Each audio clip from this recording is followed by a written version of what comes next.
Let me zoom in. Everybody, Teresa. Welcome, welcome, welcome. This is Meri at the Meri Atelier, and it is Friday evening, July the 26th. Welcome to my desk. Welcome to my desk. We have Penelope here, and Derwin, and Teresa. Let me get over here to my tablet so that I can welcome folks in. I have a thrift haul to do, some projects that people out there. Hi Joyce, hi Becky, hi Melody. It's good to see you. It's good to see all of you. Welcome in. Welcome. Let me skip the ad and fix the quality. I bought some bleach. I want to do my fabric bleaching retry tonight. Let me fix the quality here on my tablet from 480 up to 1080. Becky says hi, hi. Melody says hi, Meri. Joyce says hello, everyone. Teresa says hello, Meri. Thank you for coming on like you do. Well, I try, but I'm not the most consistent lately. Let's see. I need to fix my chat here to all messages. There we go. There we go. So I did buy some bleach today. But let me jump into the thrift haul right away. I bought stuff. Look, I got a dragonfly foamy. For $1. Well, it says a wall decor dragonfly made in Taiwan. So that's for mark making.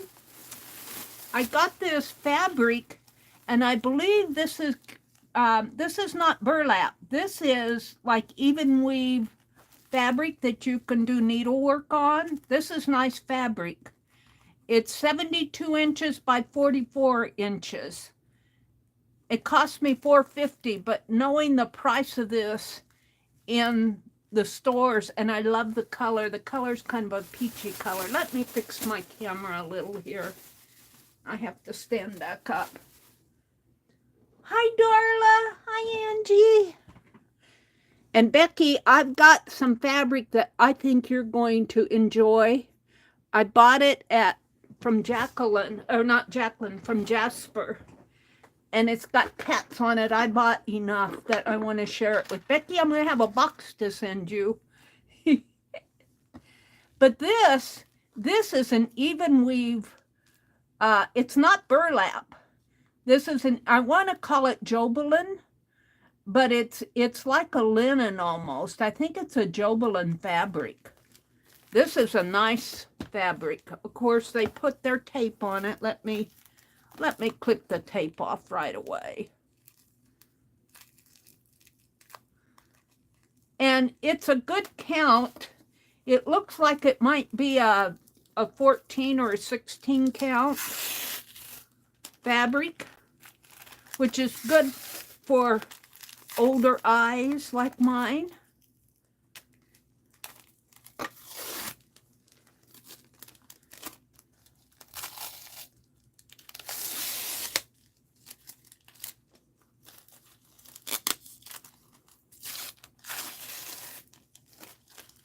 So I know I can do needlework on this.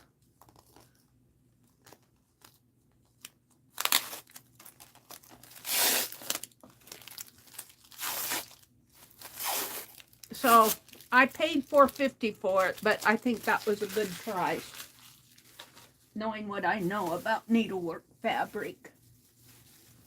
It might be a linen. I'm not real sure. It feels like it might be, Becky. I'm just not real sure. I don't know whether this is a cotton or a linen. Is there a way to tell the difference between cotton and linen? I don't know. They had a lot of yarns on sale, but they weren't what I wanted. They were more rug yarn. But I did buy this. It's a thinner yarn. I thought it's almost like a thread type yarn that I could tell. It's hard to tell when it's in the plastic bags. No, this looks like a thicker yarn. This is a 4-ply. This is a 4-ply. It looked like a thread type yarn from the plastic, but I'll still use it. This will be nice I can incorporate it in something for the fall months. What else did I get here? Oh, I bought this gauze. I thought this might be fun to play with. It cost me $1. It's really gauze it's latex free. 6-ply, 4 1/4 yards. I think it's more like a medical type gauze, but I thought I'd play with that. I got some tops here. I like to wear these around the house. I'll wash them first. Let me pay $3.50 for them. This is long sleeve, but it's a nice lightweight fabric. I can almost see my hand through it when I hold it up to the light. That'll go in the wash. I bought 4 of them, but now this is another one I will wear. Where's that? I tear off the price tags on these things because this one has never been worn. This is a V-neck tee, and I like these long sleeve t-shirts. This one's never been worn. The tags are still on it. $3.50. Let me cut this off. Tara and Sky, 16 to 18 woman, but it's a large tee. I'll wash that. And then I bought a couple of other tees because now I'm not really going to wear this that I know of. But I was after t-shirts because, and I paid $3.50 for this. For what I want to use this for, I could make a trip to the bins and maybe hunt for t-shirts because I got a lot of clothes up there. But I want to do some yarn, t-shirt yarn. And I go, well, Mary, you can buy yarn for $3.50. But it's for the experimenting. I'm going to wash it. And I got some around home that I'm going to, and the same way with this one. This is a man's t-shirt. And I did pay $3.50 for it. But I won't do that all the time. I bought it to make t-shirt yarn. So those will go in the wash. Then I made it over to the placemats and dish towels and everything. And I found these little embroidery dish towels for $1 a piece. I will probably cut these up and use them in my slow stitch. Most likely. I should probably throw them in the wash too. Because I doubt that they wash this stuff. My slow stitch stuff I generally don't wash. I also bought this tablecloth because I couldn't leave it there. It only cost me it's an oblong one, 58 by 64, but it's all cross-stitched. And this does look like it's linen. This does look like, well, it could be a cotton, but it does look like it might be linen. But it's all cross-stitched. And I'm going for the amount of work. Now, they might have done this I'll know once I look on the inside whether it was hand done or machine done, because they can cross-stitch with the machine. But just looking at the outside, it does not look like it's machine done. It looks like it's hand done. Because usually something that's machine stitched is nice and tight. A hand done needlework piece, unless they work very hard at it, is generally a bit more loose. The threads are generally a bit more loose, especially on something like this. But regardless, I couldn't leave it there. Boy, they really take this up too.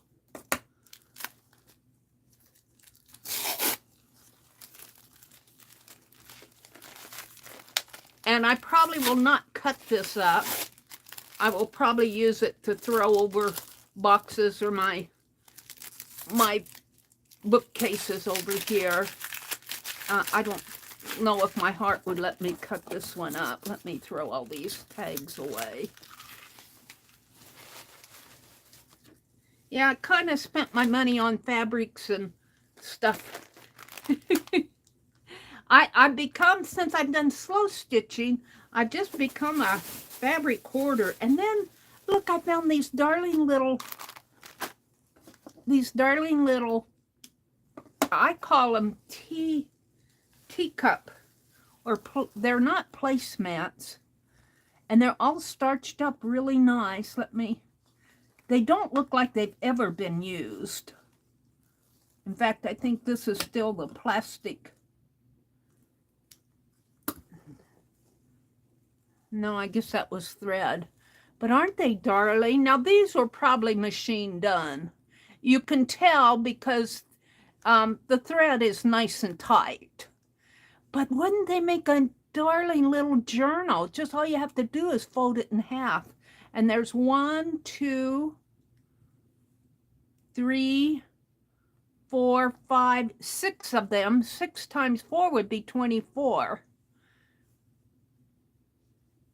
And that would make a darling, I got this one out of place now. This would make a darling little journal. Oh, look, there's more here. So there's 6 there. And 1, 2, 3. I think there's 12 of them. There's 3 more here. So there's 12. 12 times 4 is 48. So this would make a darling little journal. I don't want to cut the... I don't think these have ever been used. You can tell they feel brand new. They feel starchy. And I only paid $1 for them. Probably because nobody uses this type of thing anymore. I've got 12 of them. So I'll put this with my slow stitch too. And I probably will not slow stitch. I could keep them out here, but I'm going to make a journal. Maybe I'll incorporate some paper in there, or maybe I'll put some fabric in there. I'll have to decide, but it only cost me, well, that doesn't go to that. They only cost me $1. And then I bought this. Now this is another even weave fabric, and it looks like it might be a tablecloth fabric. It is an even weave fabric. I can still stitch on it, but the stitching feels like, the fabric feels like more like one that they would make a tablecloth out of. And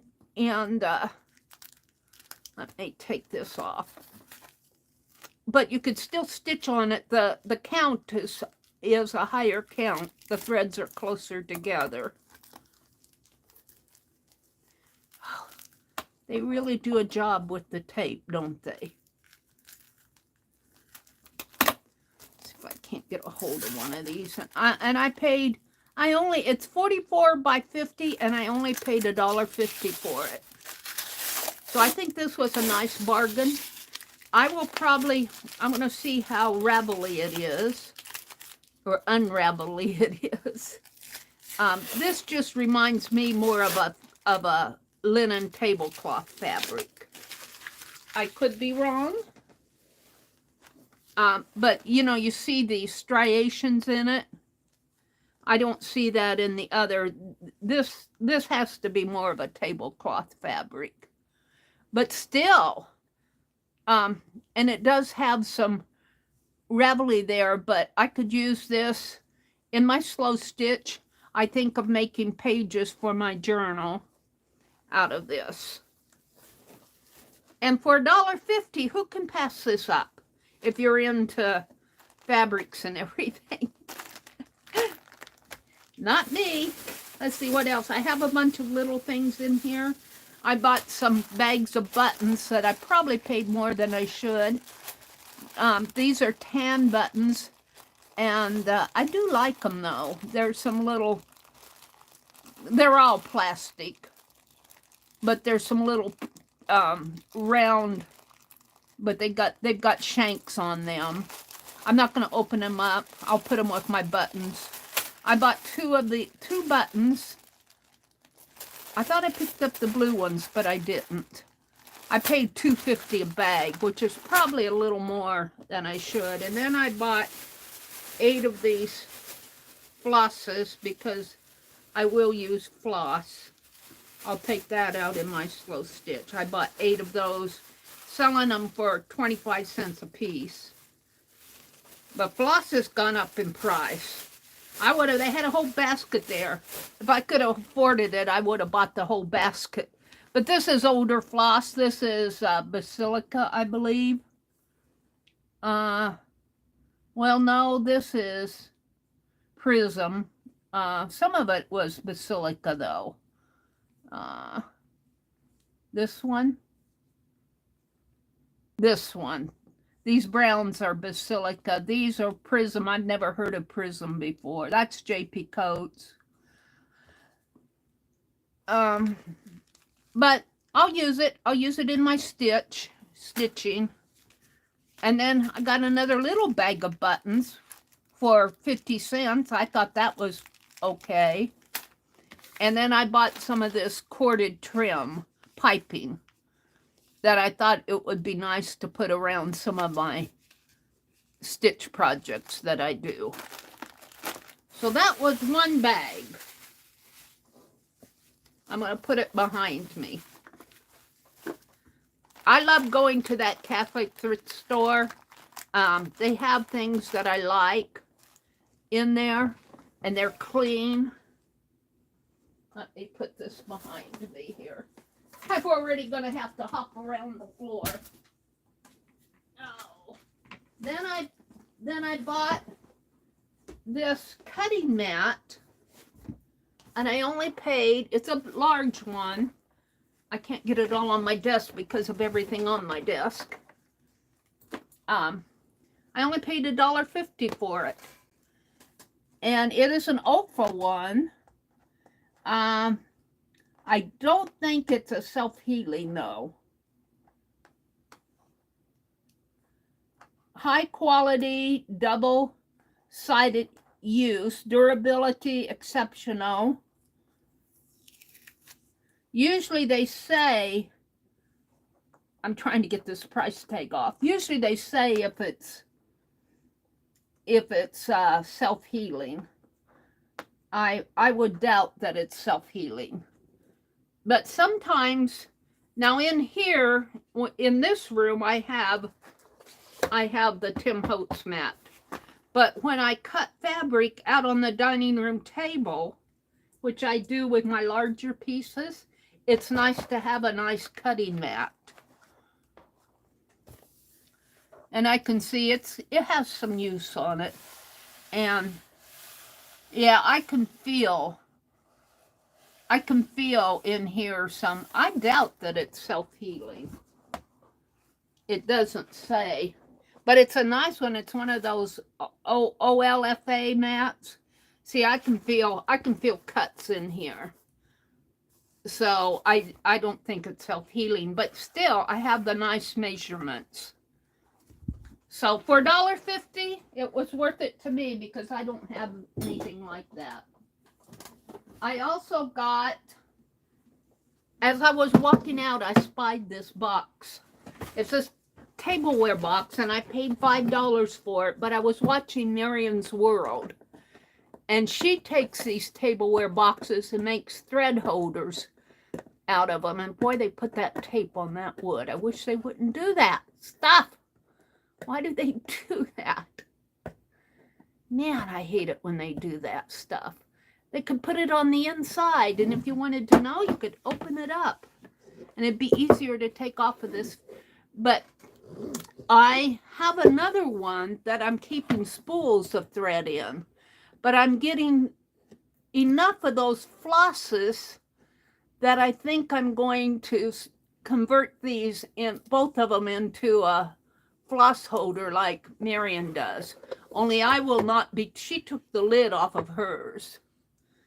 And hers, I think her lid was a little deeper. She could get floss in the tray here. I think. I don't know. I'd have to look at her video again. And she wrapped all of her thread around those little DMC thread holders. But I could just lay my floss that I put back behind me, you know, just lay it out. Maybe put little dividers. I don't know if I would take this out or not. I really wouldn't need to. I didn't on the other one, but look, it's got the little holders in here that could hold my scissors. Yes, extra scissors. Anything in here, knitting needles or crochet hooks. So that's what I paid $5 for it. And when I got up to the counter, I saw one that had the drawer on the bottom of it. And it had all the silverware in it. I knew I couldn't afford it after everything else I bought. But this still has all the feet on them. It still has the feet. Kind of discolored on the bottom, but I don't care about that. And so I'm gonna use this to keep my embroidery floss in.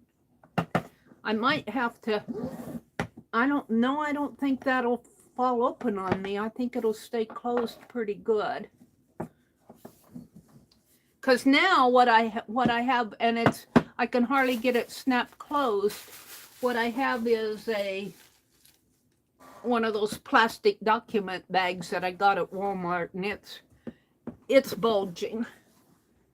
So I got that. I paid $5. And then, not to end my thrift haul, I haven't been thrifting for a while, you guys.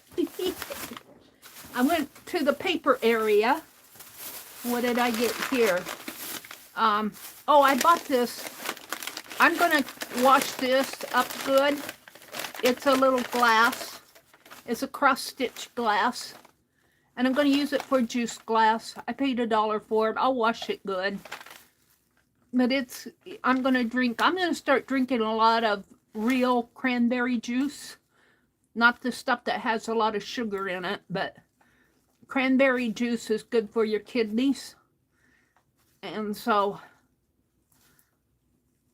trying to get the price mark off of it here. It's on a piece of tape, but still it doesn't totally, it'll come off in the dishwasher probably, but I don't know. I guess I can put this in the dishwasher, you would think. It's a little cross-stitch glass, and I just, you know, it cost me $1, but I am going to use it for drinking glass. And I'll wash it up good, and I won't drink out of it until I wash it. Yeah. I need to get out some Goo Gone, don't I?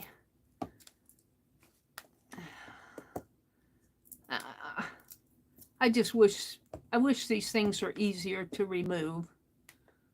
But we'll do it. We'll get it done. Still got a little piece of tape on it there, I think. I think I got it. A little sticky on it, but that'll come off. Now it's all on my fingers. So I'm going to take that out in the kitchen and wash it good. That was another thing I was passing. There was a lady in there reorganizing all the children's books and everything. So I couldn't go down that aisle, so I diverted toward the glasswares, which I very seldom go through because I don't need that stuff, but I just happened to notice it.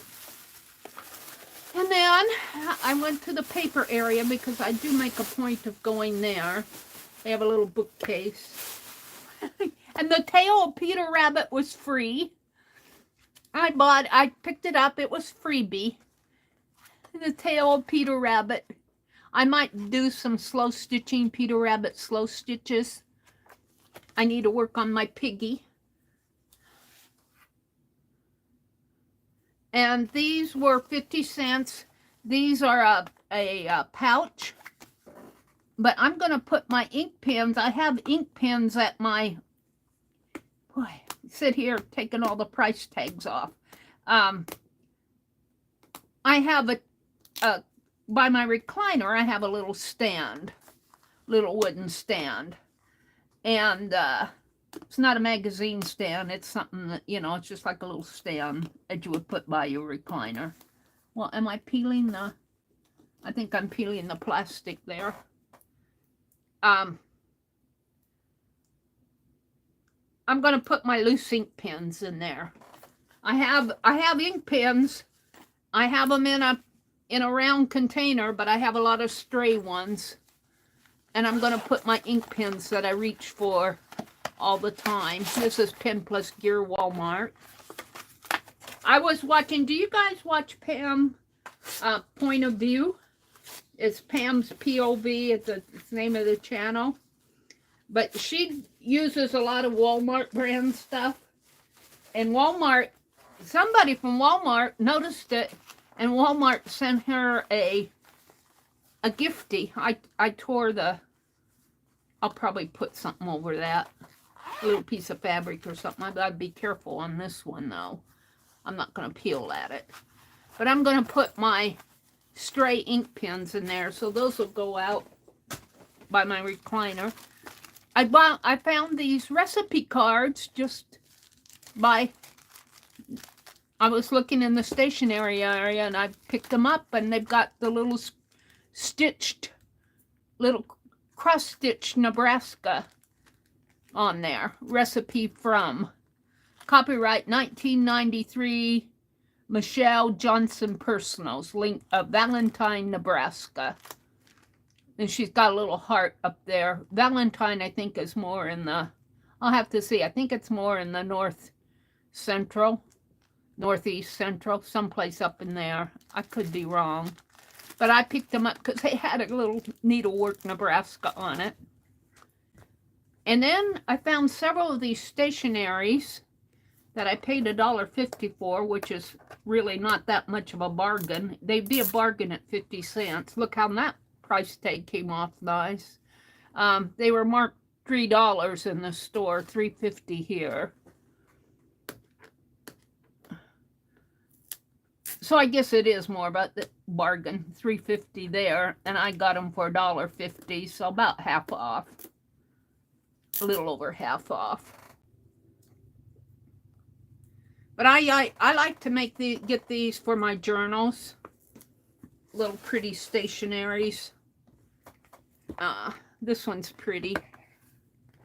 I don't see a price on that. Should probably charge me the same. And then I got this Perfect Stitch book for $1. And I didn't bring it in. It's in the car seat, my front seat, driver's seat. I got this huge, beautiful Christmas book, Christmas in America. And that book is a coffee table book. And that's a book you would normally pay like $45, $50 when it was brand new. It only cost me $1.50. It's out. I'll have to show it in another live stream. I couldn't leave it. $1.50 for that book was a bargain. I paid $1 for this one. It's got a lot of quilting, and I don't quilt, but I see a lot of art quilt stuff going on here, which I do enjoy. So I got it to take home and read. To see there's some patterns at the back. Taking care of handmade quilts. You know, I did bring my grandmother's quilts home with me, back to Nebraska with me. I'm going to have to get all those quilts out and show them to you guys. I have all the quilts that she made for all 4 of us kids. Well, my older brother's quilt will probably go to my grandniece if she wants it. I don't know if they want that stuff. You know how they are now, young ones. They don't value stuff like we do. But a quilt that your great-grandmother made, you would think that she would want it, but I don't know. Maybe when she gets a little older, when she reaches age 35 or something, she might rethink that. But we might be gone by then. I'm going to have to turn around behind me and turn on the fan because I am sweating. I am sweating. And I cleared off my desk, my room enough that I can actually get to the plug-in pretty easy. I usually do this ahead of time and I forgot. There we go.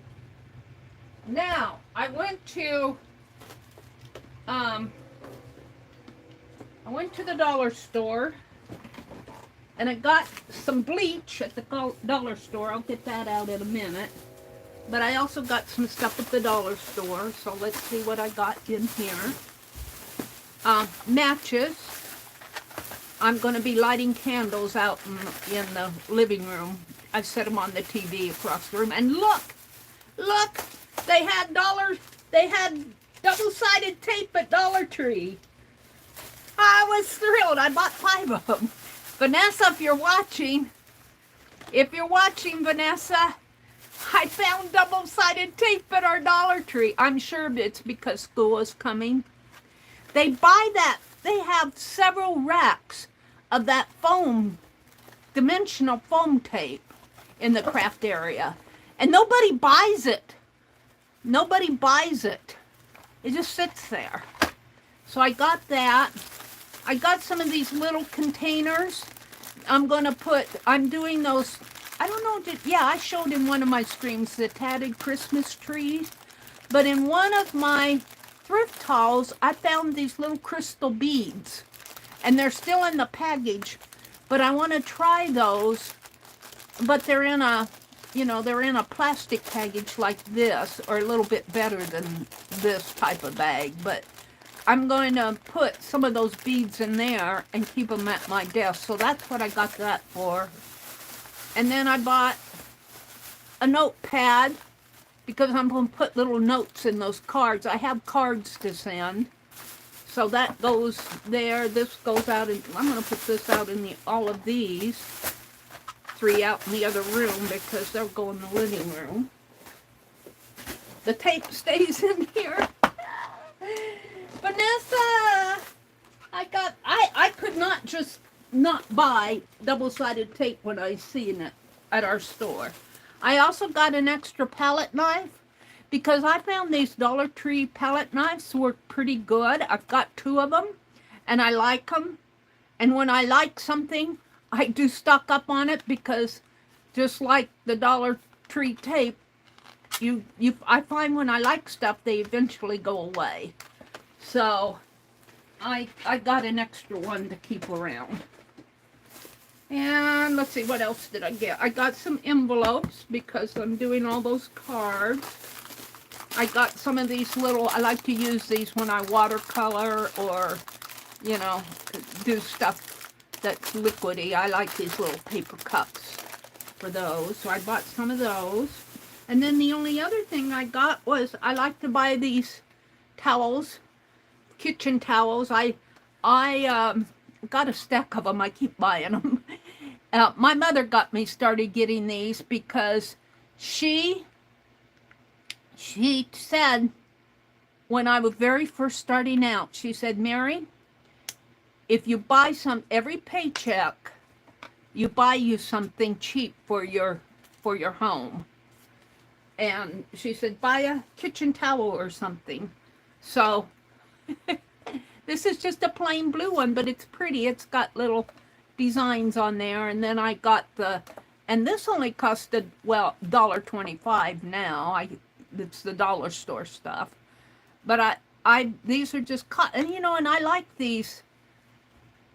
Oh, get these tags off of them. I like the woven area on the back.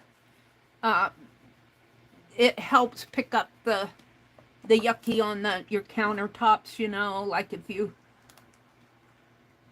you spill something, more than the smooth side does. But there were 2 in here. Everything gets better with coffee. So I don't buy them all the time, but I was ready for another set of kitchen towels. So those go out in the kitchen. So and these will stay in here because I'll be doing more cards. I'll put them up with the envelopes. So, the only other thing, let's go out in the kitchen to get washed. The only other thing I got at Dollar Tree were these boxes. And I'm going to cover these boxes. I'm going to start putting my cards in here. I might have to tape it down there. I happened to walk by, you know, Dollar Tree always has boxes out. And I asked there was a stock guy there. And I said, can I have these boxes? And he said yes. And when I got up there, there was also a guy checking me out. And I said, I asked if I could have them. And he said I could. And he said, well, I'll charge you $3 for them. And I said, I'm not paying you $3. He was teasing me. He gave them to me for nothing. I'm going to have to tape these sides down. But, you know, I was looking for boxes. And they had some cloth ones with the wire frames. And they wanted $5 a piece. I'm going, no. But what I'm going to do is, I'm not going to paint them. I'm going to glue this down. But what I'm going to do is, let me reach over here. This is some Walmart fabric. I'm sure I've shown this before. I'm going to cover the sides with this Walmart fabric, and I might start doing that. I'm just going to glue it on. I might start doing one of these tonight so that I can put my cards and stuff. Well, that one's pretty long, but you know, I have loose stuff over here on my desk. I have doodles that I haven't put away yet. I have some Happy Mail. So I just want to have a box. This is a Happy Mail napkin thing. I'm waiting for my other Happy Mail to come. I should be getting another one. It hasn't come yet. Shame on them. They're like me. I may never get it if it's like me. These are Becky's words here I keep out. But see, I can put them this way in this box, the long ones in this box and the short ones there. But I'm going to cover them first. So let me take these out. So I may do one of those tonight, but I figured free boxes are better than $5 box. So that's a project. So let me stop my chattering here. Let me put this fabric with them. And welcome everybody that's come in. That's my haul. This goes over here where I can reach it when I need it. Penelope, where are you? We'll put you and Derwin out here to keep the crowd happy. I got my little dragonfly. This will be good for a Dirty Dozen play. We haven't done that in a long time. A big 18 by 22 one. I don't even know if I can find my 18. I think I got some out in the car in the back seat. Okay, let me refresh chat and welcome everybody in.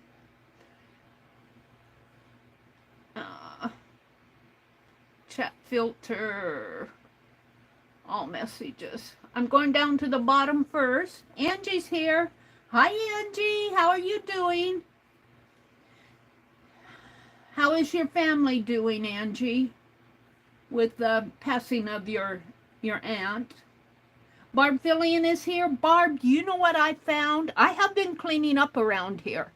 I found a snow globe with a beautiful elephant in it, and it was dated, I think, 2018. It's a painted envelope. I saved it out. It's over. I can't go over there now. And I also found I think his name was Bentley. Was it Bentley? Lori Montana's dog that I did for Lori Montana. I found it, and I found your elephant, your snow globe elephant that I did for you. So she says, that's a treasure for sure. I think I'm going to mail it to you. I think I'm going to paint it out to 2018, if you don't mind, and put 2024 on it. But I don't think I'm going to mail it just as it is. I think I'm going to put it inside in another envelope. I would hate for it to get stolen because it is a nice one, I have to say. I'm proud of it. But it just got put under everything, and I had it and the dog, I want to call him Bentley, but I'm not sure if that's his name, that I did for Lori Loves Montana. Her dog that passed away probably in about 2018. Angie said, hi, Mary. We're hanging in there. She's been gone a week today. I'm almost called her yesterday, and I had to stop. Bentley. Becky said, yes, it was Bentley. Thank you, Becky. Pam is here. Is it Stitch It, Pam? I'll have to scroll up. Barbvillian, man, Dollar Tree is 3 hours away for you. Oh, Barb, I'm sorry. It's a good 20 miles away from me. And you guys, I'm going to have to take my car in. That might be an expense, but my brakes on my car, it's getting, I noticed it about a week ago, and I mentioned it to my brother. I had to take my brother to a doctor appointment. And I don't drive that car that much. I mean, about every week I get in it, but no, I don't drive it that much. But boy, those brakes were squishy, and they were really squishy today. I drove home slow. And I told my brother when I got home, I said, my brakes are really squishy. And I kind of have to almost squish it down to the floorboard. And he said, well, you can reset the brakes by backing up and hitting the brakes. So I'm going to try that. He checked my brake fluid, and he said it was half full. But I was reading, I was just right before I came on here, I was reading up about some people are having the same problem. And boy, I hope that's not going to be a big car expense. But you don't want to have your brakes go out on your car. Cheryl is here. Hi, Cheryl. She says, Angie, I'm so sorry to hear about your aunt. Please accept my sincerest condolences. Aww.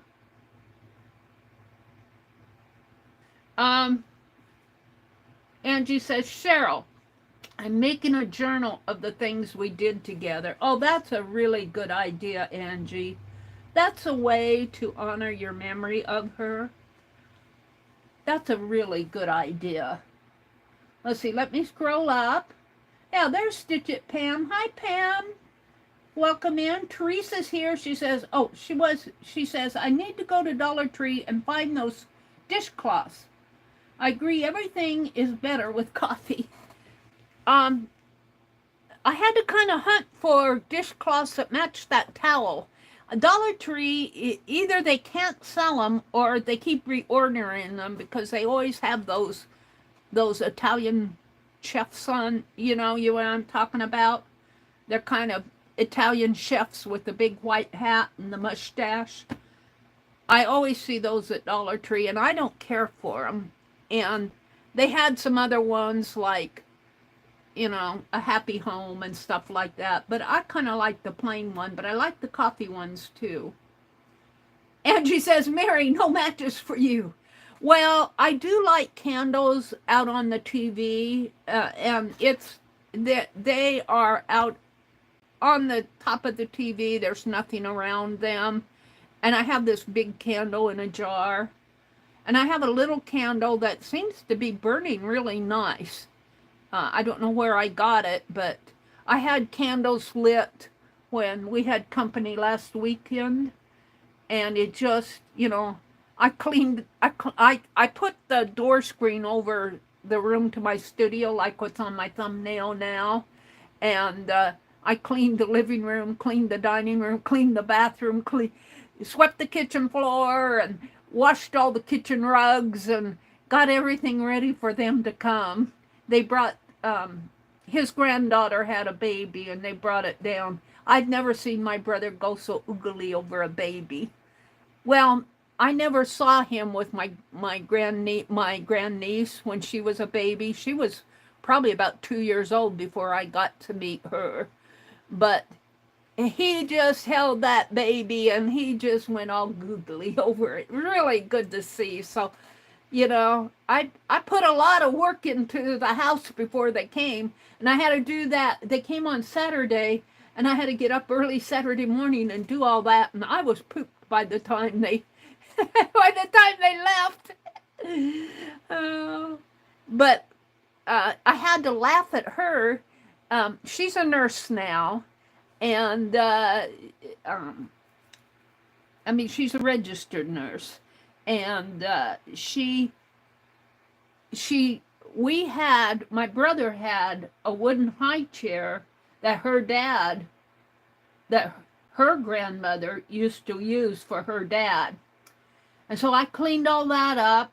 It was sitting over in the corner, and I dusted it and cleaned it all up with Pledge and everything. And it had these, I want to say they were vinyl covered little decorative pillow type things, but they were vinyl. After so many years started getting hard and crunchy. I threw them out. And we have a doll that belonged to her grandmother, and it's I was able to give away she had 3 dolls. I was able to give away 2 of them to her grandchildren, and I was thinking that she would want this other doll. And it's a doll, a $200 doll probably, because it was done by a real doll maker. It's a very nice doll. It's like one of those dolls you would see in the Doll Maker magazine. And she's sitting on a wooden chair, and the whole thing probably stands about 2.5 feet tall with the doll seated in the chair. She did not want the doll. She says, I've got enough dolls. And so I'm going, well, I said, don't you want it for her baby, her little baby girl when she grows up? And no, we don't want the doll. But my brother, her grandpa, had gone out in the kitchen, and he did this before she came down, and he had a big sack of baby dishes and everything, little children's plates, plasticware. And I told her, I said, when I was showing her everything that we had saved off for her, I said, well, they're in the sack here. They'll probably need to wash them. You don't need to take them if you don't want them. And she rifled through them and she says, oh, this is my plate. This is my cup. Oh, look, Grandpa.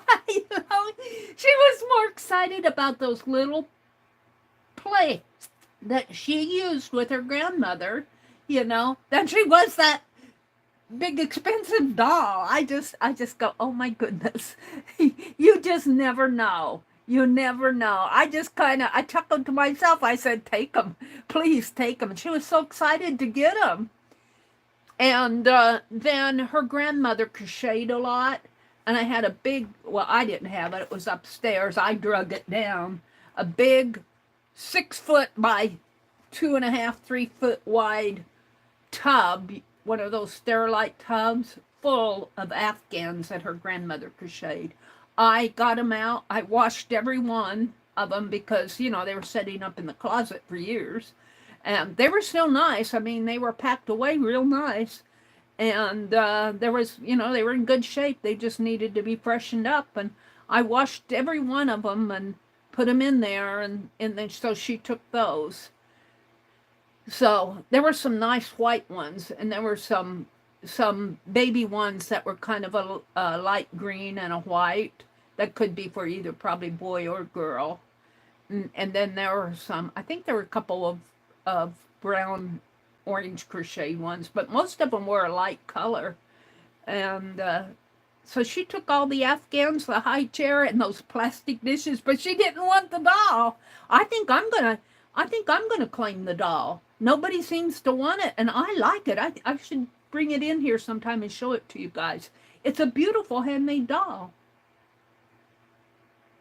Let's see, I left off where Angie said no matches for you. Darla said, I've always wanted to learn to make a quilt. I have a list of things that I'm going to do when I retire. Well, you keep working on that list, Darla. And here's the thing. Maybe even before you retire, you don't need to make a bed-sized quilt. Start with a little block. Becky did a 8, what did she, I remember I did a 8x8, just a block. Of course, we blinged it all up, but I still have that around here someplace. But you know, you could just do a 4 square, you could do a 9 square, you just do a diagonal piece just to get started. Just to get started. And here I'm telling you, and I need to quilt myself. There's so much stuff to do. Dee Dee tells me I do too much. I got to cut down on all my doing. I want to do this and I want to do that.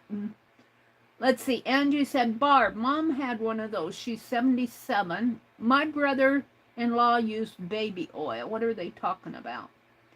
Oh, for the Goo Gone stuff? Teresa said, I have Goo Gone, Barb, but it warns you not to get it on paint or stains. And then she says, my brother-in-law used baby oil. Let's see. Teresa said, Barb, oil melts and softens the glue. Heat sometimes is too hot by the time you get it to peel. But a little oil is a solvent for glue. That's a good suggestion, Teresa. Now, you can use the heat gun if you want to take a label off of a paper envelope. I've done that, and I had that piece when my brother's ex-wife passed away. She was like a sister to me, and she was good to my mother when my mother was still alive, and my mother had given her this blue carnival candy dish. It kind of stood tall, and I showed you guys that, oh, it's been a couple years ago, and I wanted that so bad after she, not my mother passed away, but when my brother's ex-wife passed away, because it would belong to my mother. And I had a hard time getting it, I have to say. I didn't care about anything else, but I wanted that candy dish. And there was a little bit of a family issue there, but it's all settled now. But when I finally got it, my brother went up and visited them, and he brought it home for me. And I looked at the lid, and somebody had glued a little ceramic frog on the lid. And I think I sat in here online. I have to find the video, but I used my heat gun on the lid of that carnival dish on the bottom of that frog, and it melted that glue off. But you have to be careful when because you know that heat gun could have broken the carnival glass if it got too hot, but it didn't. It melted the glue, and I was able to get the frog off. So a heat gun will generally work on you have a label on paper, but you don't want to use it on plastic and that oil that Teresa's suggesting sounds like a good. I don't think I've ever used baby oil. She said it works like a solvent. I'll have to try that sometime, Teresa. That's a good hint. Let's see. Teresa said, use cooking oil and a little heat and it'll come right off, Mary. She was telling me that's when I was fighting those labels. Barb says, I'm sorry, Angie, that is what they do. Take it all in. They are gone too soon. Yeah. Yeah, I think they're talking family there. Becky said, woohoo, my new rainbow striped over the knee socks fit me good. Now, are those socks you bought or knitted, Becky? She says, my woohoo, my new rainbow over the knee socks fit me good. I don't know what those are. I'm going to have to watch and catch up with what Becky's been doing. Let's see. Of course, I haven't been watching many videos lately. I got home, I was tired. I was worried about my car. There's where Barb came in and said hello to me. Joyce said her son is mowing. Terry Cleveland, if you're still out there, hi Terry, welcome in. Terry, you're the one who said you were going to order the Artist's Way workbook? I started on that this morning with morning pages, and I dumped out, brain dumped 3 pages, and I was writing, I got an inspiration, I was writing down my idea, but by the end of the 3rd page, my hand was tired. So I said, I'll have to finish it another time. So I think I'm going to kind of rebel against not sharing those. And you're supposed to just brain dump. It's stream of conscious writing. You're supposed to, but, and if you can't read it, well, most of my writing, I have a hard time reading anyway, but if I slow down and write, I can generally make out my writing. And I got to the point to where, heck, I'm not going to just scribble. I'm going to write because I might want to read some of this back. And so but my hand got tired after 3 pages. But I did find that at the 3rd, what was really happened in the 2nd page where I got inspired. And the Artist's Way, the morning pages are supposed to enable you to stream of conscious writing, to put all the little, what did they call them? She called them voiceovers. It's all the little stuff that you wake up with that you got to do during the day, or the things they're kind of nitpicky, petty things. I think that's what she called it, something like that. I don't know if she called them petty, but they're the little things like, I got to get my brakes fixed. I got to do 3 loads of laundry. The dishes need washed. Stuff like that. And, or, it may be a little bit more personal, like, my brother can go out and mow that little patch of lawn out there. He needs to do something like that. I told him the other day, the lawnmower guy where the daffodils patch are outside my window, I told the young boy earlier in the spring not to mow there until they died down. Well, they've died down there now, but he didn't tell his dad. His dad, for some reason, he didn't come last time. He sent his dad. And I have a feeling that his dad kind of said, you got to do this. And he probably gave his dad some, and his dad probably took up the slack for him, is what I think. But I paid his dad, so I hope his dad kept the money. I like the kid. I really do like him, but, our grass was getting pretty long because I kept waiting for him to come. But his dad left the little patch, daffodil patch, and we had, here's my window right here. The daffodil patch is there, and the sewer line runs from the basement, runs out to the street. The street's out over here. And the sewer guys, I asked my brother why he planted daffodils right straight down a path this way. The patch is here. And he said, he didn't do that. The sewer guys did it. And this spring they were growing up in a row right down to the road, daffodils. And I told the young man not to mow them down. Well, now they can be mowed down. But this whole area in here, his dad left. Well, my brother kindly told me the other day that I needed to get out there and mow it. And I told him he could do it. I said, it won't hurt you to mow that little patch. I can understand. He has trouble with his feet. He gets tired. And he said, yeah, I guess I could probably do it, but I don't think it's been done. I have to look out. I can't tell from looking out here because it's getting kind of dark out there, but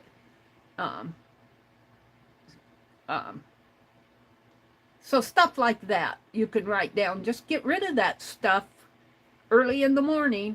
But I said I usually have my devotions the first thing in the morning when I wake up. I that's kind of the first thing I do. I've been trained to do that in like all the Bible studies and stuff like that. You know, talk to God before you can put your feet down on the floor.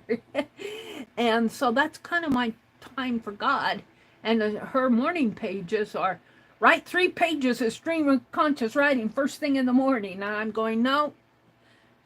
So I threw in a Bible verse. And I think I'm going to continue doing that because it's not petty stuff, but it is something I want to meditate on during the day.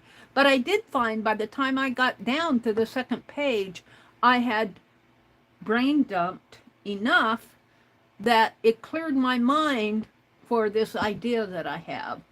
And I wrote a whole page of my idea, but it was only half done. So I'm going to have to finish it up another day. Let's see. But Terry, I think you would enjoy, I got off on that because Terry said that she written a comment off of my last video when I showed that that Artist Way workbook. So when you get yours, you let me know, Terry, and we'll do more discussing of the Artist Way book. Let's see. I think I'm back up to the top where Melody comes in. Teresa says, Mary, are you going to join Beth's postcard swap for August? I probably will. This is the first I've heard of it. Teresa, if you're still out there. I have enjoyed Beth's swaps. I did her June one, which was Twinchies. And I did her July one, which was napkins. So why not do the postcard ones? Because I make postcards. So I'll have to get with Beth and see if she can, what the requirements are and all of that. But I probably will, Teresa. So I think we are right up to the top. So let me go down to the bottom before I do anything tonight. Let me refresh my chat again here. On this notepad, what did I do? On this notepad, I have to refresh things because it doesn't scroll normal. All right, down at the bottom, Barb says, yep, work every day. Teresa says, thank you for giving thumbs up. Thank you, Cheryl. Becky says, I have routine things that I do every morning.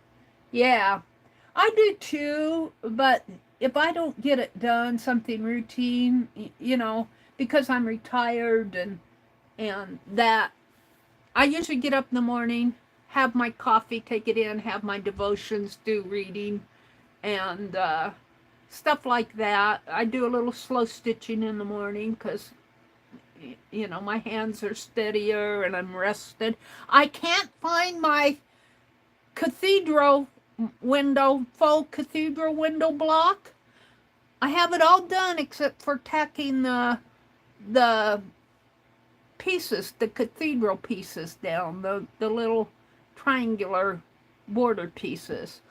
And I was stitching on that the other day. I have that half done, but I can't find it. I've looked all over for it. I don't know. My brother interrupted me, and I think I took it someplace and set it down, and I can't find it. So I put it out of my mind. All my other slow stitching I'm caught up with except for the piggy. And I was going to put that piggy in a hexagon like I did the mouse and the bunny. But I'm going, why am I making it so small? I think I still want to do the trapunto piggy, but I think I'm going to make it fit my journal page rather than a hexagon, because a hexagon is like a 3-inch hexagon. And if I make it fit my journal page, it's like 4.5 by 7 1/4.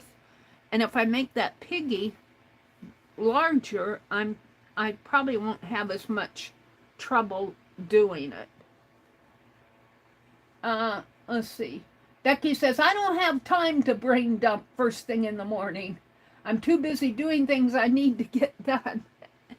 And that's perfectly okay. You are kind of task dumping, Becky.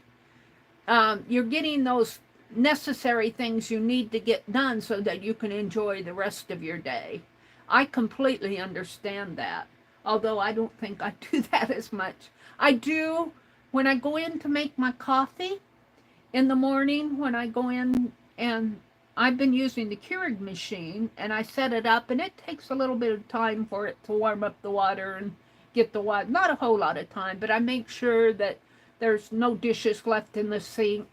Sometimes I have popcorn at night, and I wash out my popcorn dish and the pan and get that all cleaned up, make sure the stove is cleaned off. I don't like pots and pans sitting on the stove. My brother tends to do that, and I just get so mad at him. So I'm usually the one who cleans up the pots and pans, and I do that first thing in the morning. If sometimes when he cooks supper, he got so now that he soaks it. So at least he, if he scrambles eggs or something, he will soak after he does clean up that much. So at least it's soaked overnight. All I have to do is scrape off the bottom and dispose of that, and then I wash up the skillet good. And then if I have what laundry to do, I'll go in and throw laundry in the machine while my coffee's getting done. Any dishes that need to be put away, I do that. But I don't spend a whole lot of time in the morning doing stuff. I do stuff in the bathroom during the day, cleaning stuff like the stool. And have you guys ever used that Zep? I get it at Menards. That's the other place I went today. Menards is a big store, hardware store like Lowe's. And it's called Zep, Z-E-P. And I've started using that on our toilet. And boy, it's really taken us, we're starting to get those little rust stains around the rim. And I sprayed that Zep around there, and boy, I'll tell you, it cleaned up the toilet really good. I was so happy with it. So I keep the toilet clean. And it works on the bathtub too. We shower, we've got a shower. The shower runs down into the bathtub. You have to step into the bathtub to take your shower, and it gets kind of grimy in there. And boy, I just sprayed that Zep in there, and you let it sit for a while, and it cleans up the grime, and then you spray it and, just wash it off, and it cleans it up real good. Cheryl says, hugs, everyone. Cheryl says, right now, Mary, I'm just trying to remember what I'm doing from minute by minute. That's all I can do. And that's perfectly good, Cheryl. Just take it one little step at a time. Barb says, yes, Terry, they do have our attention first. Let's see, Terry says, Becky, I want to do those things, but I have doubts. 2 puppies need the bathroom first thing in the morning. Then 6 cats want to be fed. Yeah, the cats and the dogs, they take priority, don't they, Terry? Hi, Jacqueline. Jacqueline says, hi, Mary. She says, your desk looks so clean. I did clean up. I had done some stuff with wax when I waxed those leaves, and it kind of left a waxy filter on there. And I took my heat gun and that palette knife that I said that, like this. I find these palette knives from Dollar Tree, I really do like them. They're pretty good. I haven't had them break on me yet. But I used my heat gun and this palette knife, and I got most of that I got something here yet. Is that a piece of tape? It's not totally clean yet. Jacqueline, I think that's tape or something. Glue? Could that be glue? But this kind of acts like eraser. Boy, I don't know what that is. I think that's probably glue. There, it's off now. But anyway, by using the heat gun, kind of melted the wax, and then I kind of scraped at it. And I got most of that waxy stuff off. Yeah, I think I had taped some of that. I had a piece of paper here. I'm going to get some black paper out and put here because I turned my lamp while I was talking here. It shines on this glass and it kind of makes a reflection that's kind of annoying. So I put a piece of paper there and I had tape on here. And it's still got tape residue on this. But I like these palette knives from Dollar Tree. I might invest in a couple more before they go away. Becky says, once Scott and Greg have cleared out, I make the bed and see if I have a full load of laundry.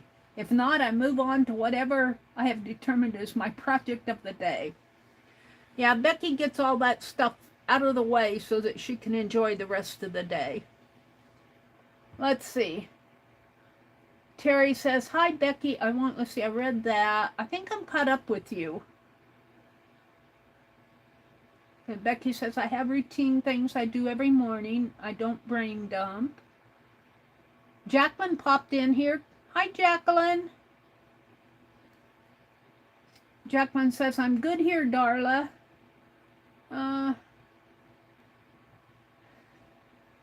Yeah, I got that frog off. I was going to send it back to them in the mail, but I was crabbing about it in one of my live streams, and Mina messaged me and said, Meri, don't do that. She said, just let it drop. And I'm going, well, Mina's probably right, so I just let it drop. I was just happy to get my carnival dish because it belonged to my mother. And I don't know, it's not a faux carnival dish. I don't think it is, because you can tell those fake carnival dishes, the paint starts peeling away on them and everything. This is a nice carnival candy dish, and it stands probably about 10 inches high, has a base and the pedestal.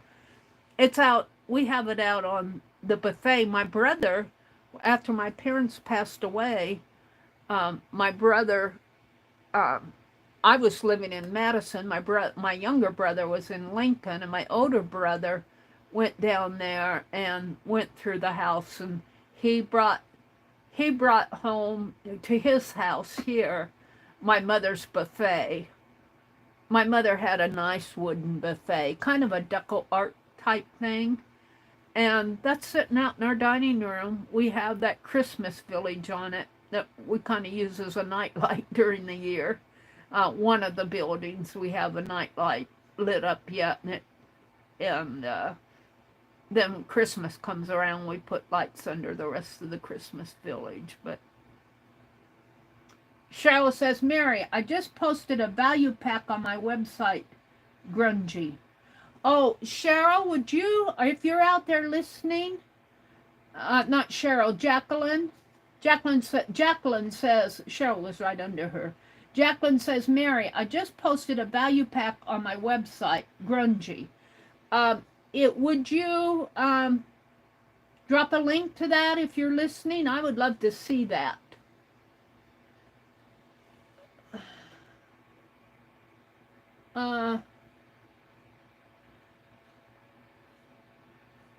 Darla says, that's a good idea. If I do a quilt square a week or a month, then I'll have enough to put together a quilt when I retire.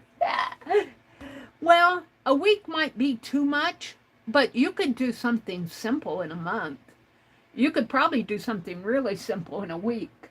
But I didn't bring them in, but the last time I went to that quilt store, I bought this panel, and I think I'm going to work on that during I haven't heard from Raul or Miriam. They're having a summer streamathon. It's a week-long type deal where every day they do a different thing. And I think they're waiting for people and getting their schedules all.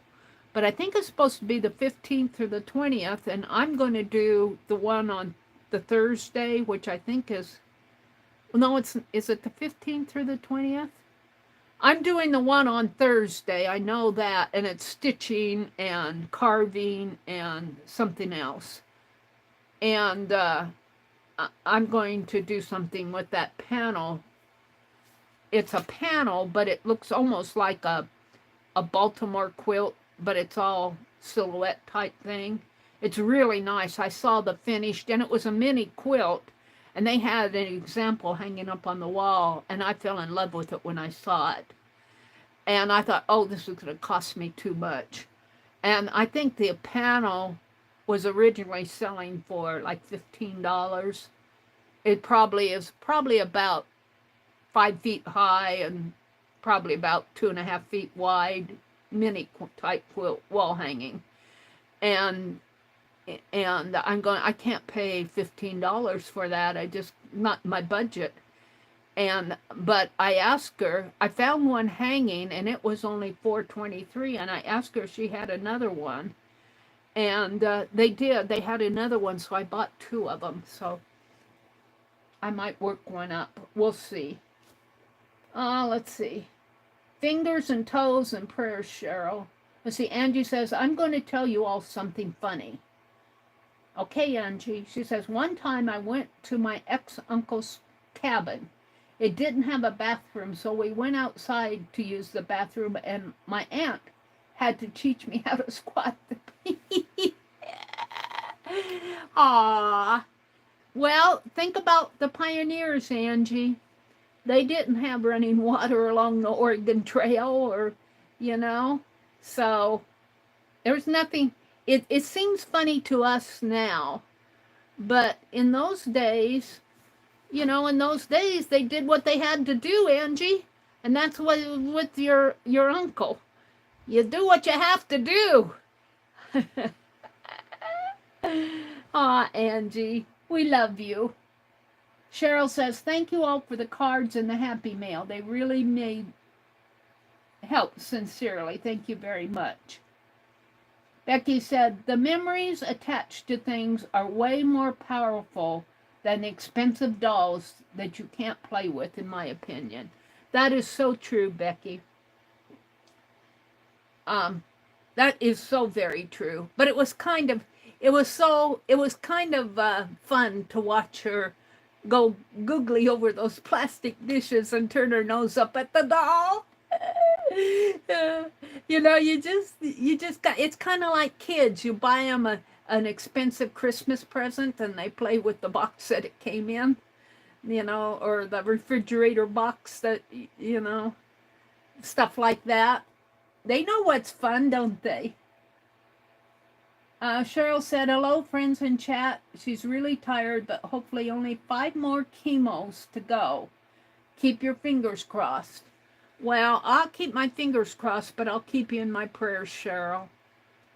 Cheryl is fighting breast cancer. Now, is this still phase 2 that you're in with the chemo? I don't know if she's out there listening.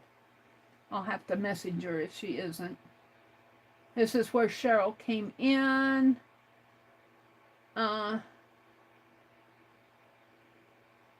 Andrew says, hi, Mary. We are hanging in there. She's been gone a week today, talking about her aunt. So I'm caught up there. Let me go back to the bottom. She says, we love you. I love you too, Mary. I love you all too. Becky says, thank you. Let's see. Becky said, Becky's talking about her mother-in-law is going to be 97 in October. Her mind is slipping away, but she still insists on living alone.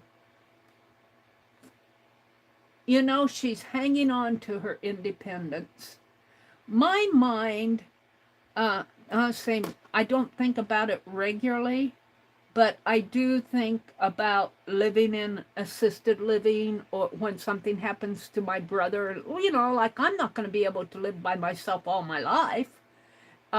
Maybe 10 years, or maybe if I'm lucky, 20 years of living alone. But when I reach that age, Becky, if I'm lucky enough, fortunate enough to be 97 or even 90s, if I have to live in assisted living or a nursing home, I do think about that. And I keep coming back to the fact, if I have a needle and a thread or a pencil and a pad of paper in my hand, and if I have my mind, and if I have my phone where I could, you know, have contact with the outside world, I think I would be happy. Um, I think I could make myself happy living in, not living independently, let's put it that way. I don't have any family that I think would take care of me like Becky and Scott are always doing for his mother. Um, I don't have any family like that. My grandniece, she's going to want her own life, and I'm not really close to the other members of the family to where I think that they would want to watch out for me. So I think about it regularly, and you know, those are the things when you get that age and cannot care for yourself anymore. Sometimes it's better to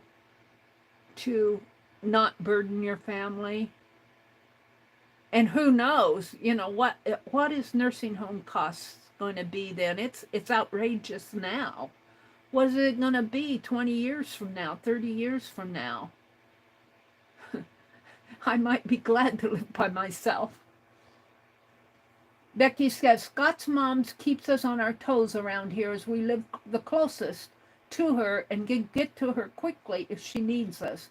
I took her over to the foot doctor yesterday.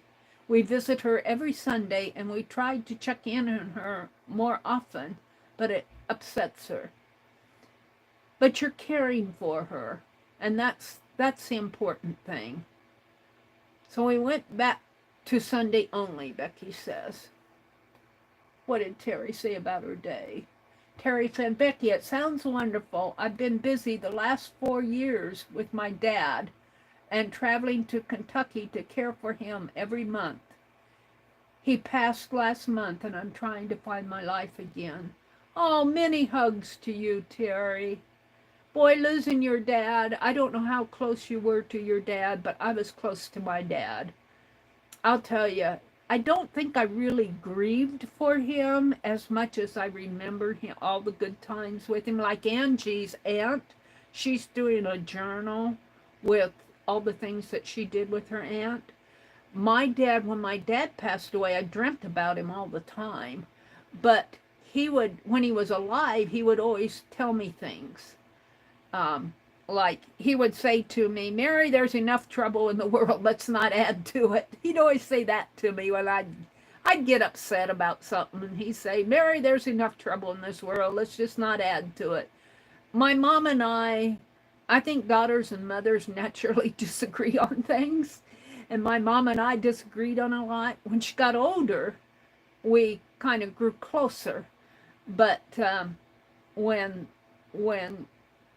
she was younger, probably in what age I am now, and we disagreed I got along a lot more with my dad than I did my mom. And when he passed away, all these things he would say to me, I wrote them down in a little notebook. And I want to say I brought that notebook home with me, but I don't know if I did. It's probably still up in Madison.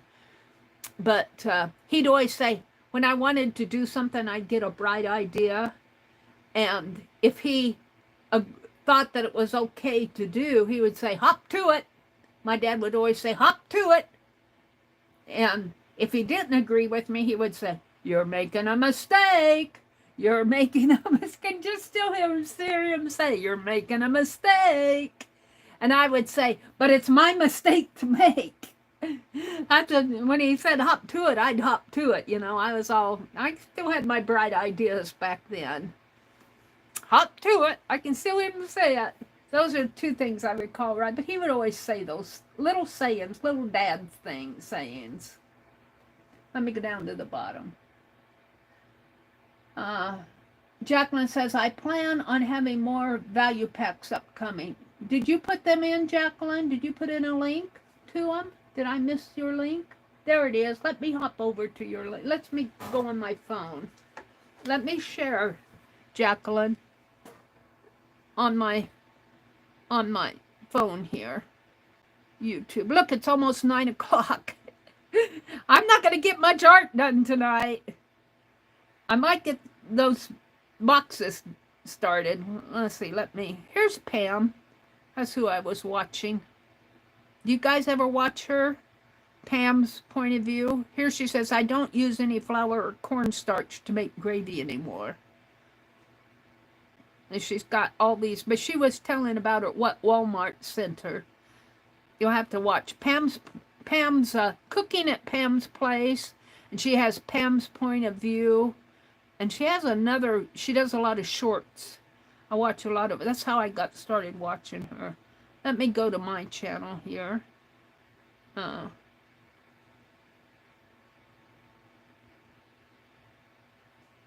Go to my live stream. All this jumping around. Let's go to all messages. Get rid of that. Okay, now I want to look for Jacqueline's link she put in. Did I pass it up?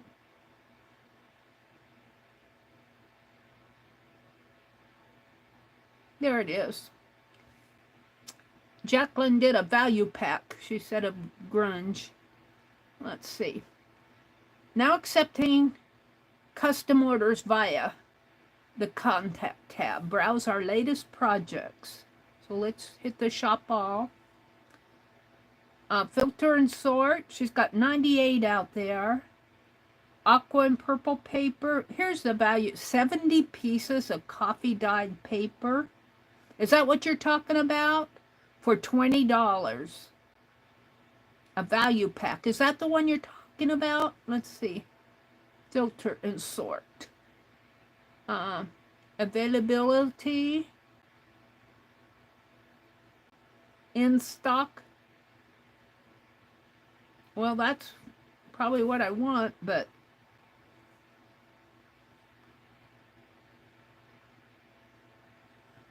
oh, I guess I needed to keep going here. She's got all sorts of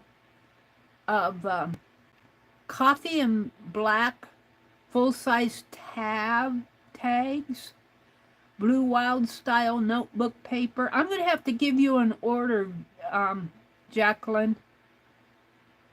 Let me check my bank account. I went shopping today. I bought from Jasper and I paid Pearl off today, so coffee and gray tag with string, coffee and gray lunch bags, coffee and gray notebook paper. Whoops.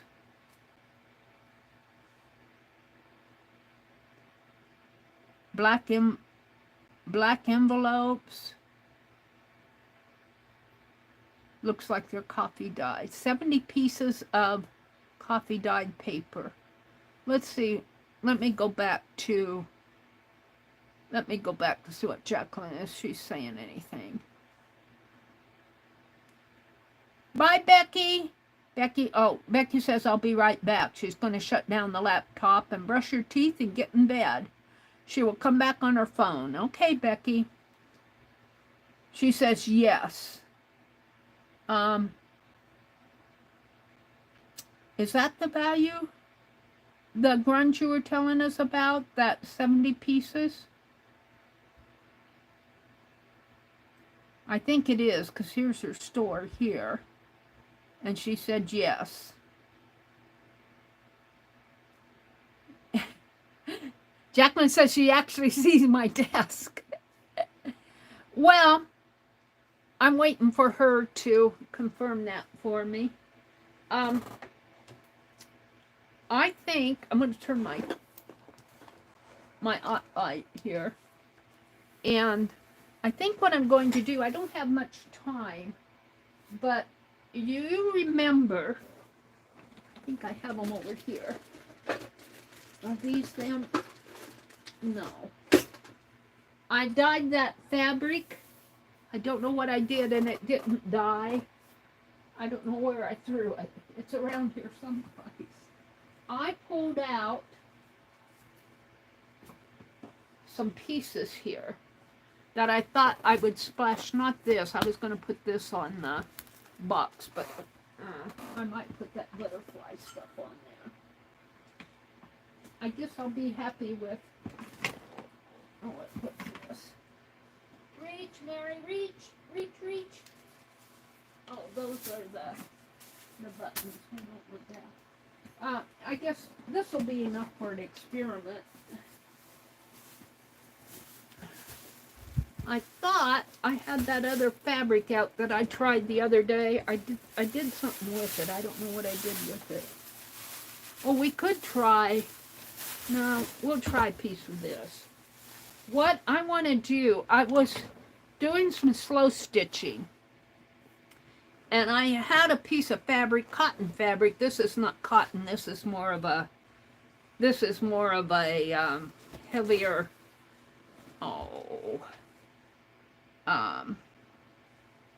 does it say here? Original screen print designed by Better Homes and Garden, copyright made in the USA. I can't remember the name of this fabric. It's a heavier fabric.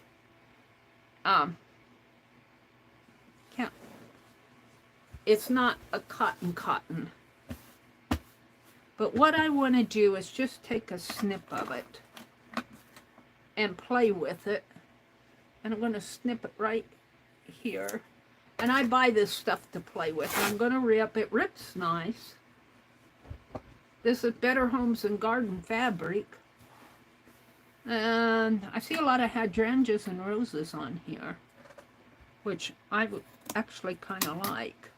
I probably got this at the thrift store. I didn't get it this time, but I've had it around. I went out in the back room and let me finish this job here. It tore the wrong way.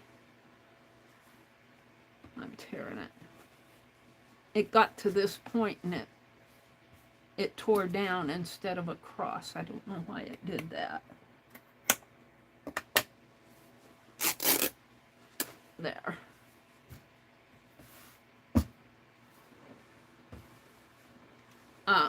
I tore a piece of it off because, and I'll fold that all up after chat. I don't want to fool with it now. But what I wanted to do is, and I actually got that had bleach in it. I got it at the dollar store. And I brought a jar in, an empty jar. I took that other stuff that didn't have bleach in it. I'll throw it in the laundry with the towels, the kitchen towels. It won't hurt them. And what I want to do is I was looking at that fabric that I had bought that had faded out spots in it, and I said it looked like they bleached it. You know, and you buy it because it's cool. And of course it was a print fabric. It was a text that had numbers and ledgers type stuff on it. Let me just pour a little in here. I don't need a whole lot. That's probably way more than I'll need. Let me put the lid back on this securely. We don't want to bleach the rug. My brother would have my head. I take care of this rug pretty good in here. The worst that's going to happen to this rug is the heavy furniture. And that can come out with steam cleaning. Of course, I don't know after 8 years of heavy furniture, but they would probably, whoever would buy this house after we're done with it would probably rip up the carpets anyway and recarpet it, but I'm just talking nonsense. What I want to do is grab a paintbrush here, and I grabbed one, so this should be fairly clean because I think this is what I was using before and it didn't. So I want to see if I can fade some of this stuff up. Now it didn't work for me last time. Let's see if it'll work this time. Sometimes this stuff doesn't bleach out.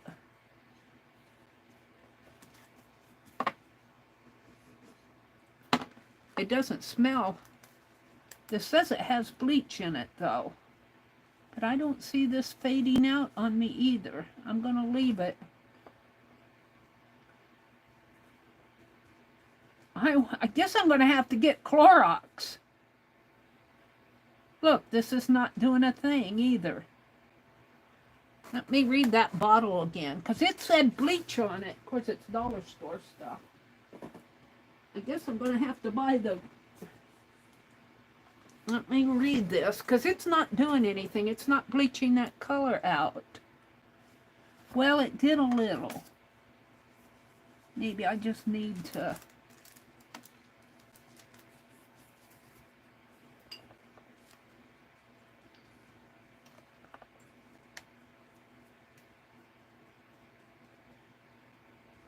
It really befuddles me. Lemon scent, awesome bleach. Causes substantial but temporary eye injury, may irritate the skin.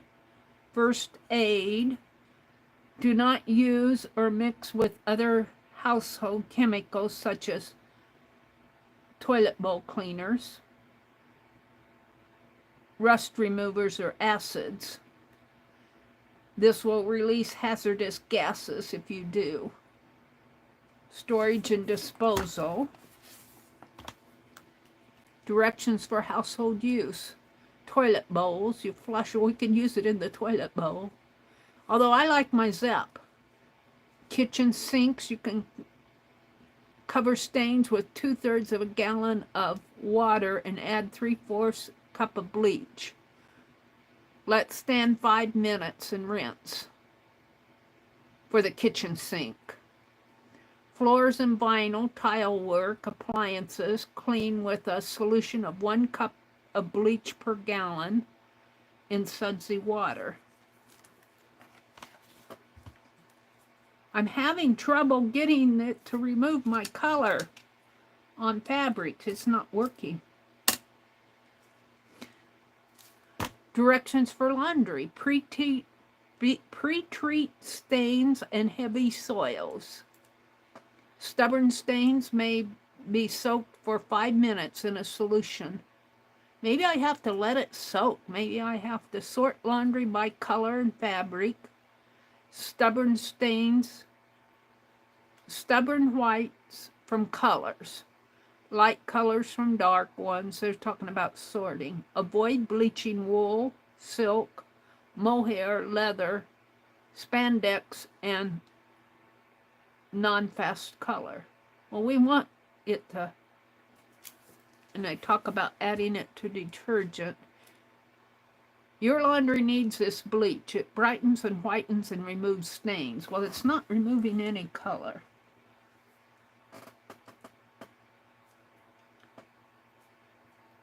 All right, here's what I'm going to do. I'm very unhappy. It says it's bleach. I'm going to cut this off and just let it soak in there. I'm going to put the lid on the, I'm going to, like I do my, let's cut this right here. And I'm just going to do this. And I'm going to let it soak. I'm very unhappy. I would think that bleach would take out some spots of color. And we'll leave it. I'm going to put the lid on it. We're going to let it soak. This is what, Friday night? We'll test this on Sunday. We'll see how much color it took out, if it takes any color out at all. And if this doesn't work, I'm going to go to town and buy some Clorox. Real Clorox.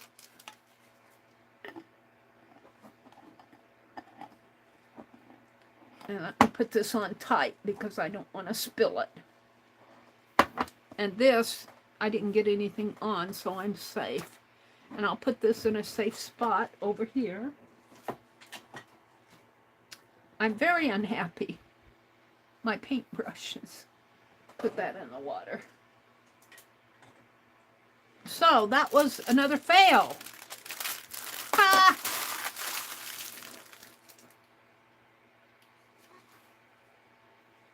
Let me get on The industrial bleach, maybe. Yeah, I guess so, Becky. Dollar store bleach isn't doing it. Bleach and hot water reacts, and it'll take part of that color out. Okay, Katia, I'll, after, rinse it in very hot water, Katia. Hi, Katia. Katia, I'll do that after the stream. Becky says, careful. Mary, your desk is blinding clean, Cheryl says. It's shocking. Oh. Well, I got blue. I don't have any bleach on it. Hi, Katia. Katia says I need to put hot water in there. Rinse it in hot water. Bleach and hot water reacts and will take part of that color out. I will do that. But if it doesn't work, Katia, I'm going to go buy Clorox. Because if Clorox doesn't work, then I'm going to say, what's with it? Now, I think there's some fabrics that are, some dyes that are color fast. But dollar store fabric, I don't know. So the other thing I wanted to do tonight, and this won't take me long. What time is it? It's 9:12. I have time. I want to take one of these boxes. Where did I throw them? Oh, let's save the box for another time. I want to take, now those t-shirts that I bought need to be washed, but this is a top that I wear or have worn, and I have watched K3N make t-shirt yarn. See, look, here's some pencils, loose pencils here, and a glue stick. Dollar store. That's what I have out by my recliner, like this, and I bought those pin pouches to put this stuff in. Right now, what am I going to do with them? They don't fit in there, but I threw them down there. I want to make some t-shirt yarn. The stapler goes up above. My brother said, what did you do with my stapler? So, let me get Penelope out of the way. Put her up there. And I think I'm okay with that stuff over there. Now, this has been washed. This is clean. And what she does is she cuts off the yoke and the arms. I think I'm going to cut right underneath of the arms here. I have some. I could cut the sleeves out first. Because my yoke, her t-shirt, she had a deeper. But see, I need to take all these are little trim buttons here. And bling that have been sewn on.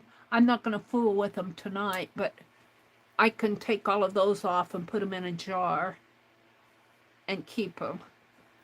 I really don't care to wear white tops. I'm more comfortable wearing colored tops. So let me get my scissors. I think I'll use, I have fabric scissors, but I think I'll use these. I'm going to cut this apart. And I'm following, I watched K3N's video. Let me put the link because I saved it. Let me go here and grab her. Probably right up at the top. I spelled teacher. This is what my phone does. I wrote t-shirt and it changed t-shirt to teachers. My phone does this crazy stuff on me. I know I wrote shirts, shirt. And it changed it to teachers. Let me put this link in chat.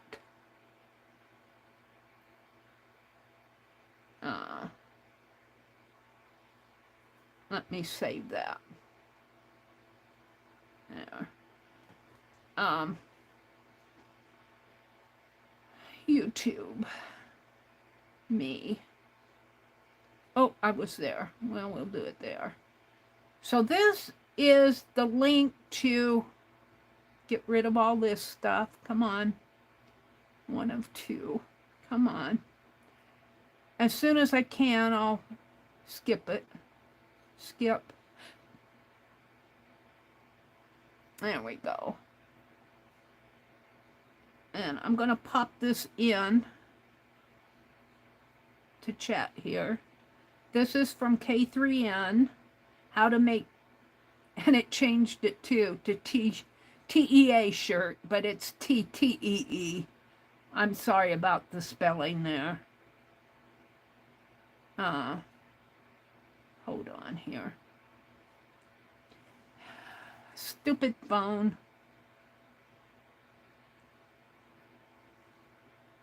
Hold on. Now it's linking. Let me remove that. And I'm going to correct that spelling. Good night, Becky. I saw her say good night. Let me change this spelling there. Okay. And let me pin this now. This is from K3N. I'm not going to go to her video, but you can go watch it if you want. She shows you how to make yarn, t-shirt yarn, and I think that Art Junkie has done this too, but I think she also buys her Art Junkie buys her t-shirt yarn. But I thought I would try. This is like a t-shirt. It might be, no, I think it's a t-shirt. It's t-shirt material. But I'm going to cut, I can't decide. I think I'll cut the sleeves off first. And I'm just going to cut them off. I'm not going to try to rip. And I also have, I have this. This is knit. This is like a knit. And I'm not sure that I can cut this. I don't see it fraying much, but this might make a nice yarn too. I was going to try some of it. Well, if I have time, I will. But those other t-shirts that I bought at the thrift store, like I bought that man's one, I want to wash them before because I don't want to have a whole ball of yarn, of t-shirt yarn that needed to be washed after I made the yarn. That might be a little hard, but this one's clean. Clean meaning it, you know, it hasn't been worn. I washed it since it's been worn. It may have sat in my drawer for a week or so, but it's time to be cut up. And I'm going to go upstairs and see what I can find up there. Other stuff that I'm not wearing anymore, stuff I got at the thrift store that I don't wear anymore. And I'm either going to cut them up for slow stitch or recycle them. Derwin, I'm going to have to move you, put you over here. And K3N used one of her son's t-shirts, and he had a print down there, and she doesn't save all that stuff. She does not save the labels. I save the labels not because of the print, but sometimes when you open them up, maybe not on this side because this is stitched. Let's cut this off. I like the labels, especially on ties and stuff. I'm going to cut this because it's all going to be cut anyway. I'm going to cut it off right here. But I think this, let me turn it inside out. Well, that's kind of cool there. But on the inside of this, it says hand wash cold, line dry. I threw it in the washing machine. But you can kind of see the print on the other side. It almost feels like it's thread, but I think it's ink. But some of it is completely white on the underneath. And they make nice little page tabs when you turn it inside out. But I'm going to save. I don't think I want this so much anymore because let me just cut this off. Because this used to, on a lot of the labels of clothes I deconstruct, are kind of cool that way though. It is thread. It is thread. Look, I don't know if you guys can see, but it is raveling there. So that is, boy, they stitched all those little letters with thread. That's not printed on there, that's stitched on there. Because I can see the loose threads that they carried. Isn't that interesting? I'm going to save that. But I like these labels. She doesn't save the label stuff, but I like to save my labels, especially off of the ties. This says Collections Women. KB Collections Women. It's got a K and a B. I like to save that stuff. So I was cutting off the... And this is thrift store. This isn't anything I purchased brand new. This is all thrift store. I didn't pay any more than $3, I think, for this when I bought it. And I've had it for probably 3 or 4 years. Since I've been down here, and I've been down here 8 years, so... But I probably have had this 3 or 4 years. And it's ready to be. I don't really care wearing white stuff so much. Even in the summer. I like I like cotton stuff like this. That's what I'm wearing tonight, is a big old cotton plaid blouse. Oversized. Alright, now I'm going to save that back because there's a lot of fabric on the back. So I'm going to cut the blingy collar off here. Let's see, where I cut there with the... I'm going to cut, see, it's a road. And it is stretchy. But I like to, when I'm cutting placemats and even I look for the hems. Because these make nice ties. If you have fabric bundles or journal ties, they make nice ties. They're all ready to go for you.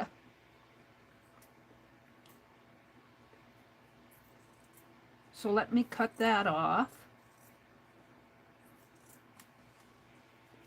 And I'm kind of whacking away at this, but it's ready to, and I'm going to save all this bling. This bling, once you get it all cut off, is probably worth a couple dollars right there that you would pay. Well, if you bought it brand new at Hobby Lobby, you'd probably pay brand new for a bag of this. You'd probably pay about $3 for it. On sale, you might get it a little cheaper. But at the thrift store, well, you saw I paid for that little Ziploc bag of buttons, paid $2.50 for them. So I'm getting my value out of this top. I'm justifying my expenditure. And it's 3 or 4 years. And I bought it used. So there, see, this makes a nice tie. So let me cut. I'm just going to cut this off. I could try to save it by pulling all these things off now. And I'd probably get this much more fabric, but I'm not going to fool with that. I'm going to cut it off. And after chat, I will sit in there in the living room and undo all this bling.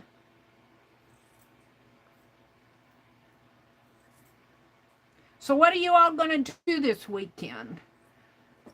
I so want to go to a flea market today. I wanted to go to a flea market today. There were no flea markets to be found. I went to the thrift store. I watched Miriam's World, and I was watching a K3N, who I put that link up there to her t-shirt, where I went over to her channel. She had a video up today.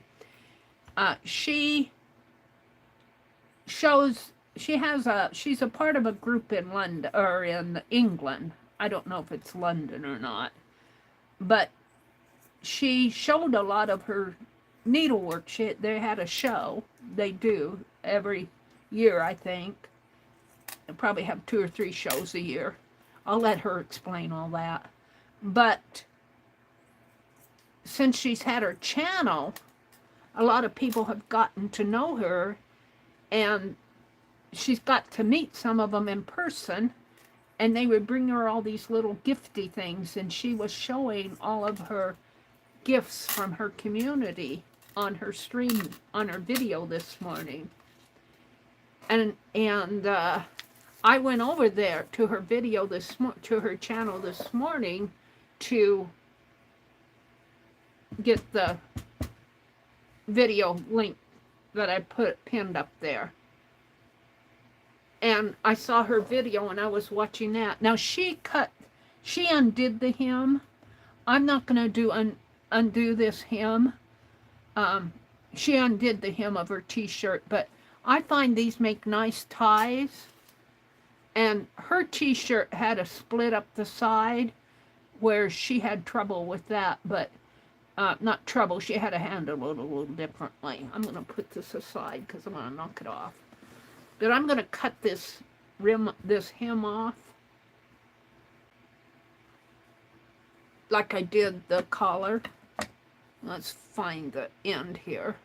See, it's a folded hem in there. So this weekend, I want to tat. I'm all cut up with my stitch pages, so I'd like to work on my piggy this weekend. Of course, I'll be back Sunday night. And I got to get with Beth Schuler and find out about the postcards. If Beth sends me, if I get it straightened out with Beth, what is going on with the postcards, I might make postcards Sunday night for Beth Schuler's group for the swap. We'll see. If not, I'll do the doodles. I should probably do the doodles because I think I skipped last Sunday night. Kitty Jen is probably going, Mary, when are you going to do those doodles again? I think I skipped doodles last Sunday night. I don't think I streamed last Sunday night, did I? I can't remember. And I'm doing a poor job of cutting this off. But it's all going to curl up on itself anyway, so it'll be fine. But see, look, this will make a nice tie. I'll probably trim a little of this up where I'm getting off track here. See if I can't get back on track.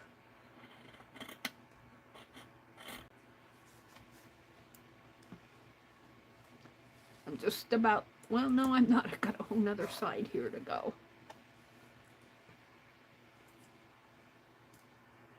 But if your kids or your grandkids or your husband has an old t-shirt that he's not wearing anymore, my brother has a couple he wears until I was taking him someplace and we went over a railroad track and he was smoking a cigarette in my car, and something from that cigarette fell on his shirt and burned a hole in it. He said, I'm on fire. And I noticed he's still wearing that shirt. I said he liked it. He was disappointed that he did that. And he wears a jacket over it. You know, when he goes out to get the mail, he wears it around the house. But he probably has a couple t-shirts that are ready for the rag bin. He just keeps wearing them. You know, I just let him do what he wants. If he's comfortable, I'm happy. He wears socks that well, we're both I go barefooted around the house. I don't like, my feet get hot in socks.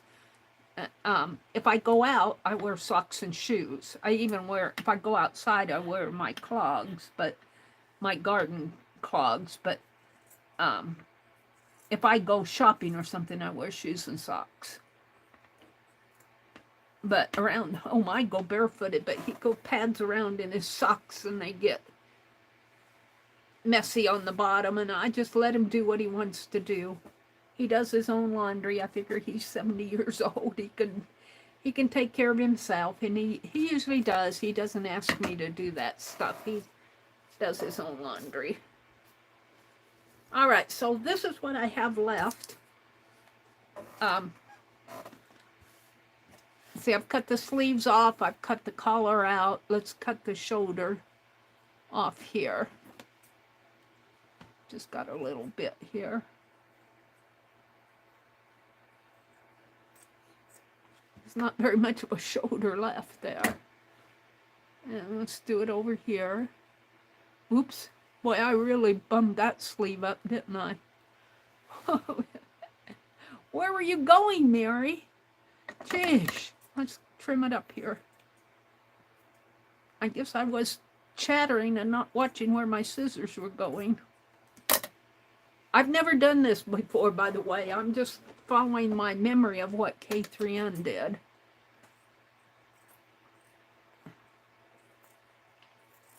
And I don't know if she cut her sleeves out like this or ripped them out. I'm not sure how she handled her sleeves. I know she took them out. She had a long sleeve t-shirt. All right, that'll go in the bin. So now I'm going to cut the front off of the back here. We're going to cut the side seams off. Do I have time to finish this? I've got a half an hour. That'll be good. So I'm going to cut up the side seam here. I think I'll cut on both sides of it though, because it's sewn, and if I cut one side, it'll be a rib on the other side. So let me straighten it out here a little, like that. See if I can cut. It'll make a nice tie too. I've got a lot of ties. I washed a sheet, one of the sheets that I had sitting around here. That's in the dryer now. So I'm going to be ripping that up. And you can do the same thing with flat material. Cut strips, a continuous strip, and wind it into a ball. Cotton sheet you probably could, but I don't know if I want that many strips. I might cut a part of it and strip it up and wind it into a ball, but I don't need that many. And it's probably a king-size sheet, or queen-sized at least.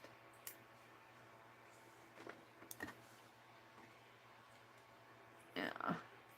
Just let me whack away at this. See it will tie a little bundle or something. I don't throw that stuff away. Let's do the other side here. I probably could leave this in and still do this, but oh, I didn't do the shoulder here. Probably have to cut that other one off because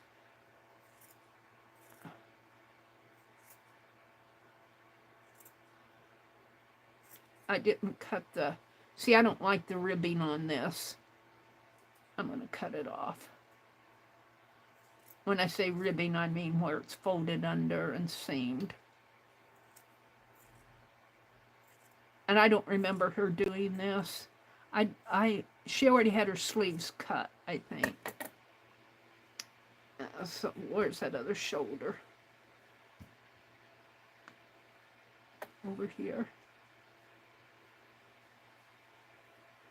And over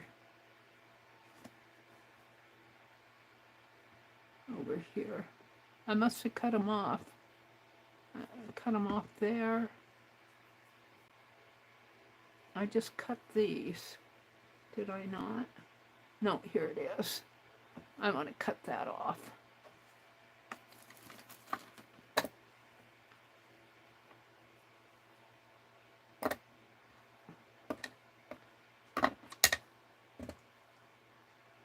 So I'm basically getting it down to a flat piece of fabric again. There's a lot of, now this is just the top. This is just the top. Think of what it would be if it were a skirt or a robe or a gown, a nightie. How much fabric is in these pieces? There's a lot of fabric here. I got one more side seam to do.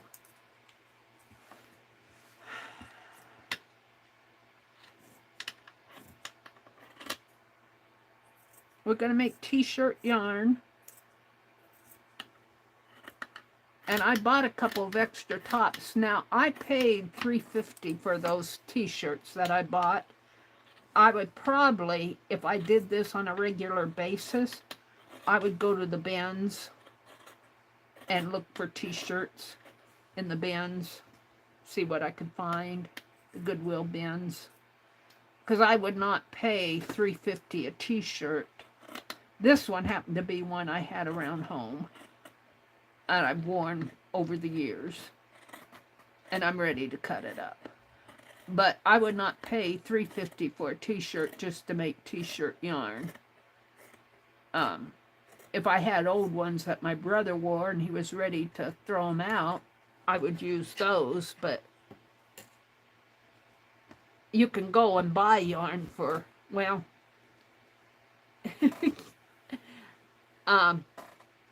maybe not today anymore. You pay almost $6 or $7 for up $6 or $7 to $14 for a skein of yarn anymore. And I was watching Bag a Day Crochet, and she said there was some Mainstay, Walmart's Mainstay yarn. She was showing some other stuff, and I didn't watch the Mainstay stuff. I got distracted.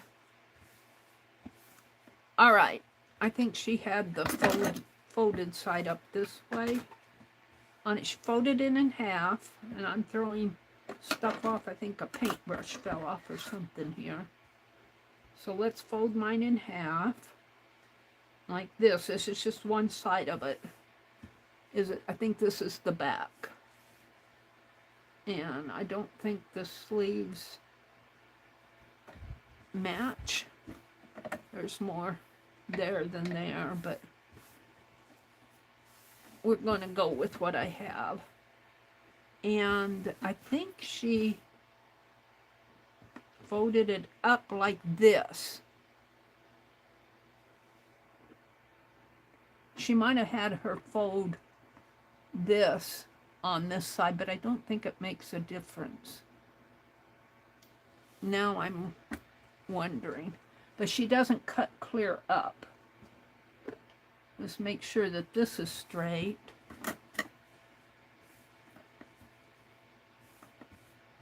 All right. So all she does is she starts cutting. Now she cut a 3/4 inch. And I think that's what I'm going to do, because I might leave this irregular just a little bit over. Because I want to be able to pull it.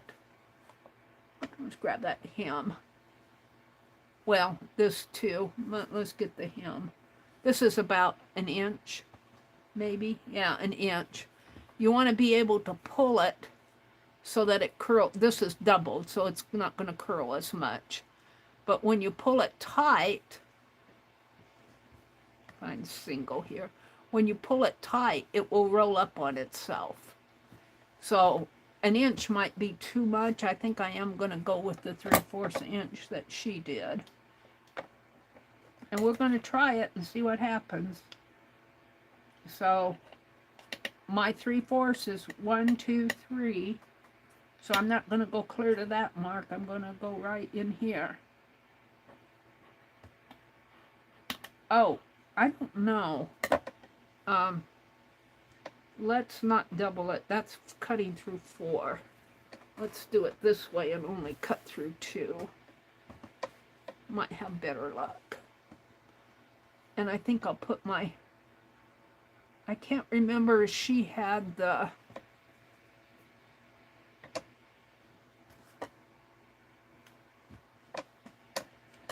I think she That might be even, because that's going through 4 that way. I guess she went through 4.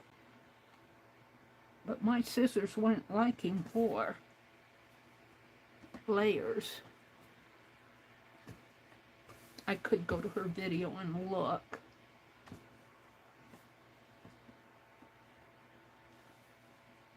So let's put it back like this again, because that's 4 layers. That's an awful lot.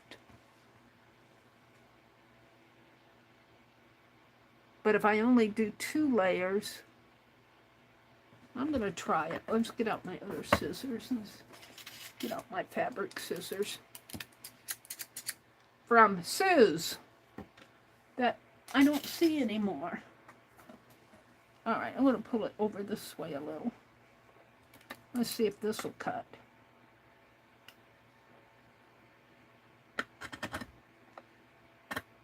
And she says to keep your eye on this point up here.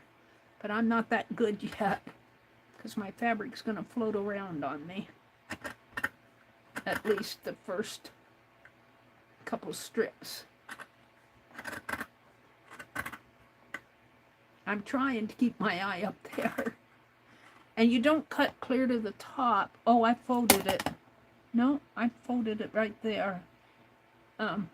You leave about, I think she said about an inch. You don't cut clear to the top. You leave a little up there. So like that. Now I think I can keep going here. And you do that all the way across. She paused her video. I'm not going to pause my live stream. I'm going to see if I can't just keep going here. I might get a little thinner on some of this. That I'm not, if I was standing up, I might be, but I don't think thinner is going to hurt it. I think thinner might be better even. You don't want to get too thin, Mary.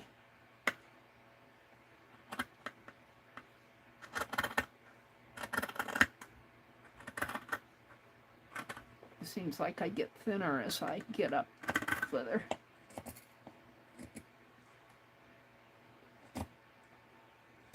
My first experiment with this, I'll have to go watch her video again and see how many folds she had. I think she had 4 like I have.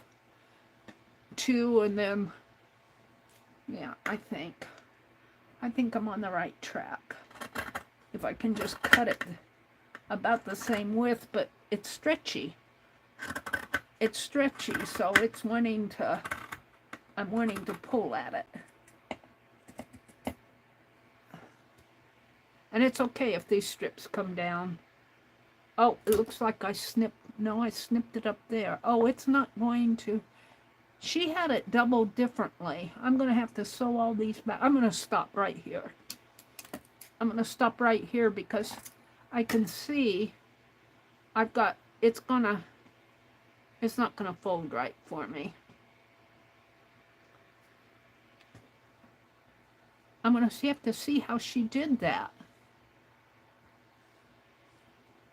Because mine's not gonna open like hers did.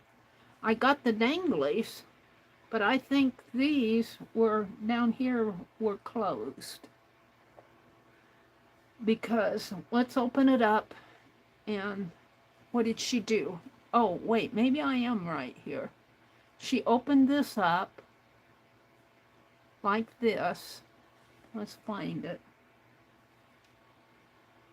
Open it up this, yeah, see, I'm not doing it right. And then she cuts this from here to there.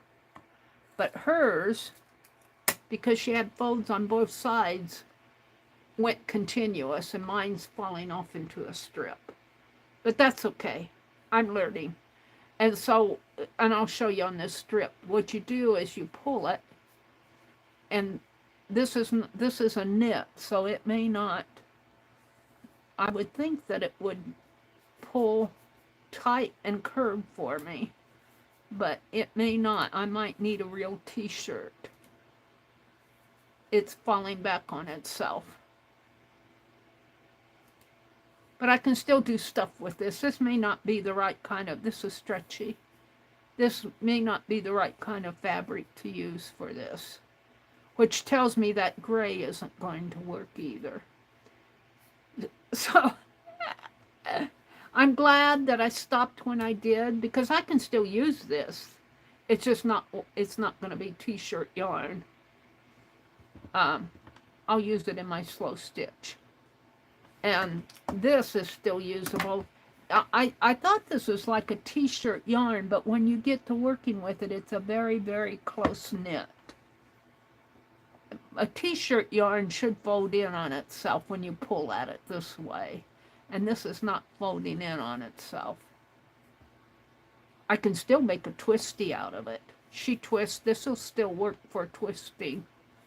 And don't ask me to twist, because I was failure with that too. Let's cut the rest of it. Let's fold this up first, because I'm going to save this. This I'll use somewhere, even if I have to make rags out of it. I'll still use this, but I'm not going to ruin the rest of it trying to make t-shirt yarn, because this is not t-shirt material. This is a knit. It looks like t-shirt, but it's more of a knit. It's more of a knit, a real close knit. I'll have to get a real t-shirt. And this, I'm going to visit this again. So I'm going to save this. I'm going to visit this again Sunday night. And I'll have those t-shirts, real t-shirts, washed. I know that gray one is a real one. And I'll work with the gray one first. The others might be a knit. So if they're a knit like this, I'm not going to do this with them. So let's take this and demonstrate how this will tie up into a bundle for me. This I can do. And I make a lot of bundles like this, and then I just take the hem stuff that I save and tie it into a little tie here. And there we go. I'll use it. It isn't a waste, it's a failure. I'm just not having much luck with my experiments lately, am I? Let's finish stripping this stuff down. Make strips out of this. I'll have to see how she folded it in such a way that it looped continuously when you cut it. And because my ends are split down here, I don't have the folds right. She might have not, I think what she did is I cut my back off from my front. She used both seams. That's what she did. And she folded it up, but because it was seamed on both sides, it was continuous. And I cut my back off from my front, and that was a wrong thing to do. So I figured out why. I'm almost tempted to get that gray t-shirt out and do it while it's dirty, but I want to wash it first. So we will revisit this again Sunday night. I know what I did wrong now. I think I can do it right with the t-shirt. And those other ones I got, if they're a knit like this, I'm not going to cut them up like this because it's not going to, well, see, this is thinner, but it's still not curling on me. So that's something to learn too. When you do this, a t-shirt yarn, you want to have real t-shirts. You don't want a knit top. And this felt like a t-shirt to me, but it is a very, very fine knit. You can see it, how it's pulling out there, ravelly there. Wonder if I can break that. it's not breaking.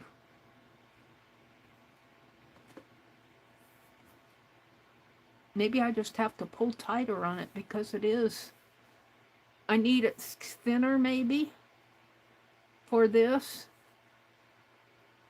And I need to pull tighter. I think I could make a yarn or something I could crochet with out of this. If I cut it thinner, I think this is too wide to, well, I'm experimenting. This is Meri experimenting. And I could still use this way if I stitch these things together, but I'm not going to. I know what I did wrong. I cut the side seams apart. I should have left the side seams stitched together. If I would have left the side seams stitched together, I wouldn't have had this problem with it splitting. But I think I can still pull this tight enough that I could make twisties out of it. And that's what I need to figure out too, is why my twisted twine is not, I can't do what she's doing. Now Karen Kay sent me a video that Marion did that I might try, but I can't make my twisty, fabric twine like K3N does. It unravels for me. The twists come apart. And I think I can still crochet with this if I wanted to. I could probably crochet with it this way even. And you could make rugs out of this. This is not a failure. You could hook rugs with this if you wanted. Ruth Lamb has shown rug. Her mother does a lot of rug hooking. This would make a nice, I'd probably want it a little thinner though. Her mother does rug hooking. And she did one that Ruth did teacups. And she said she wasn't going to do it all of it. She did it with her mother, rug hooking. She said she wasn't going to make a hobby out of it. I thought her teacups were pretty, but she did a hooked rug. And she says you can do hooked rugs out of any type of fabric. So that gray knit fabric that I showed you at the beginning might make a neat hooked rug. Mary's just chattering away here. It would make great bath or kitchen mats. Yes, it would. I like our bath mat that we have in our bathroom. It absorbs the water really good when we step out of the shower. It's really good, but it'd make a nice mat for the back porch. The hooked rugs. Would it make a nice braided rug? Did I cut all those apart, or did I get... I think I cut them all apart. Let's braid, because I do like to braid. Do I have enough to braid? Or did I... or did I stretch them all out? This does make... You have to pull pretty tight on it, though. You have to pull pretty tight to braid it. But that did pretty good. Let's see. I folded mine up. How much do I have here? I want 3. I want a braid. I'm going to cut them in half. And I'll just make a little braid. So you could do this and braid a braided rug. Now, speaking of braided rugs and talking about grandmothers earlier, and it's up in Madison, of course, I have a braided rug that my grandmother made. And when I was younger, I remember my mom had it, and we split it apart. It was, she never finished that braided rug. My grandmother never finished. Is this? Wait a minute. Maybe I have another one. Oh, I don't have to cut it. Wait, yeah, here. And anyway, my mother and I split the rest of that braided. She tied it too tight. My grandmother tied her braided rug too tight, and it was all kind of warped, you know. And my mother gave it to me, but we together tore that the braided rug all apart, because, you know, it was kind of warped together, you know, like that, and it crumbled up like that. It didn't lay flat. And I have that big ball of braid that my grandmother did. And of course it's up in Madison. All right, I need a safety pin or a bobby pin or a needle. Let's get a bobby pin. Probably a needle and thread would work, but I'd have to dig it out. We'll just get a bobby pin to hold it. You know, these bobby pins, I can't get them at Walmart anymore. I used to get a packet of 18 of these long bobby pins at Walmart for like $3, $3.18 I think I used to pay for them. I looked on Amazon and they want double the price. It's like $6 or something. I won't buy them. I love my bobby pins, but let's see, I'm just gonna, I need to hold it. Will these buttons hold it? After I braid it a little. So let's make a braid. This could make a nice braided rug if you get some colors of t-shirts. I'm just going to start out here and braid. What time is it? I got 2 minutes to do this braid. It's going to take me longer than 2 minutes. I need this to hold it down. Will you hold it for me? All right, I gotta start over here.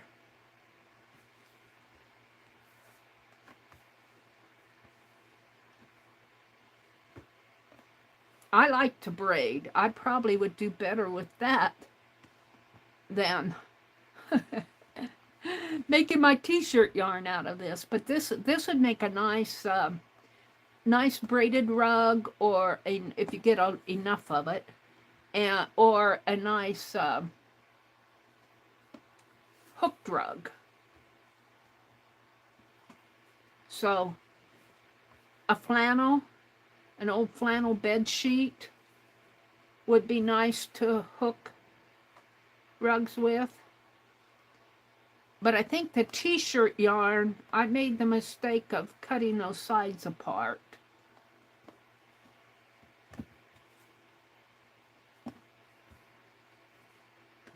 See if I can do this in 2 minutes.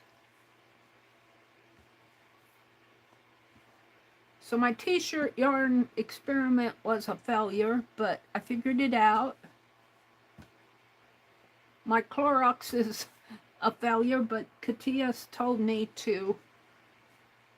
You guys are probably yelling at me, those of you who've done t-shirt yarn. Don't cut those sides, Meri.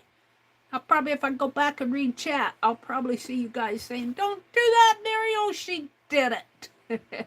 She'll find out. And I did. I might be getting a little tight here. You kind of want to keep your braids even. See, I'm kind of going a little tight in there. Maybe I'll try to loosen this up just a teeny bit. I tend to go tight on stuff. And of course, I didn't fold this in or anything. Sometimes when you work with braiding, find that piece that, where? This piece? No, where's it at? Oh, I must have stretched it.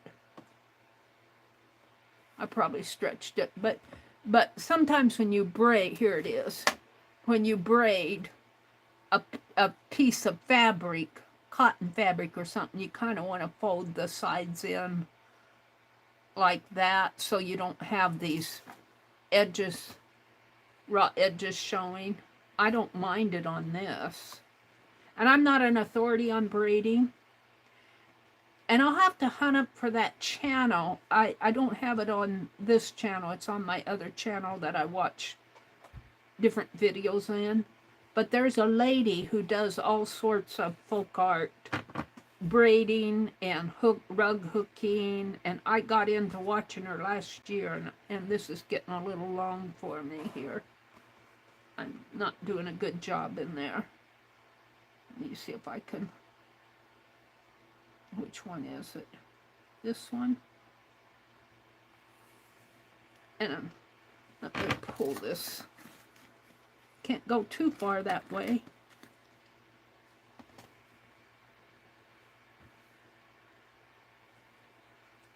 But she got me excited about doing some. And another thing you can do, talking about rugs, there are people who paint canvas, floor canvases. Go get a painter's canvas. Usually they're plastic now, but a cloth canvas that painters use, house painters, and that will make you a nice painted floor cloth.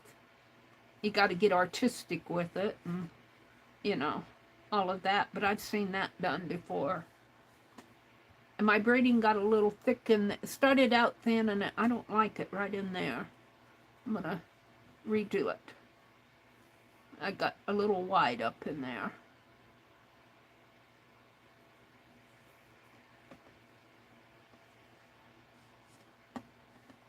Whoops, it's flipping on me. Right up in here, I want to take it out up to here.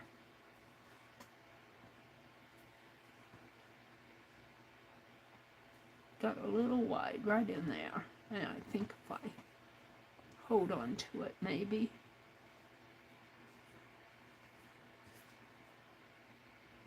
I don't want it too thin, and I don't want it too wide. That one's a little wide, but...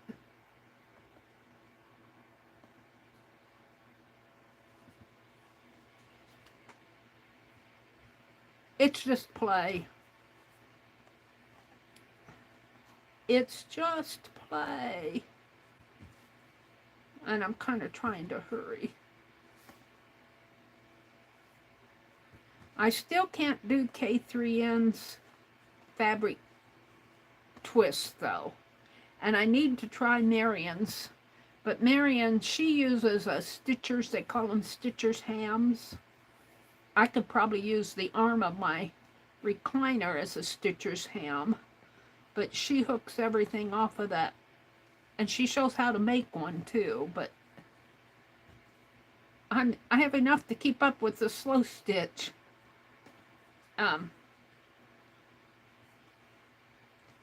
stitcher's ham looks like a ham that you buy, a whole ham, you know, a ham, meat ham, pig ham. It's that kind of a shape, a half of a ham. And it's stuffed real tight. So they use it for sewing. And I think they even use it for ironing and stuff like that. But she pins her, I've got a bobby pin up here. You saw me put a bobby pin there. But when she twists, she puts her fabric on that stitcher's ham and pins it there.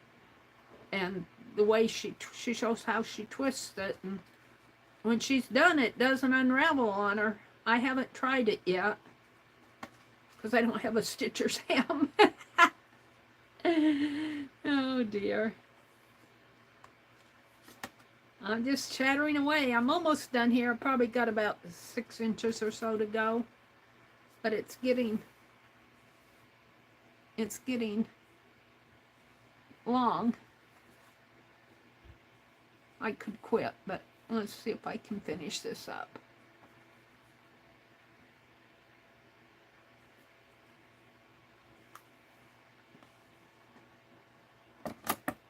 Oh, no, I need something heavy on it.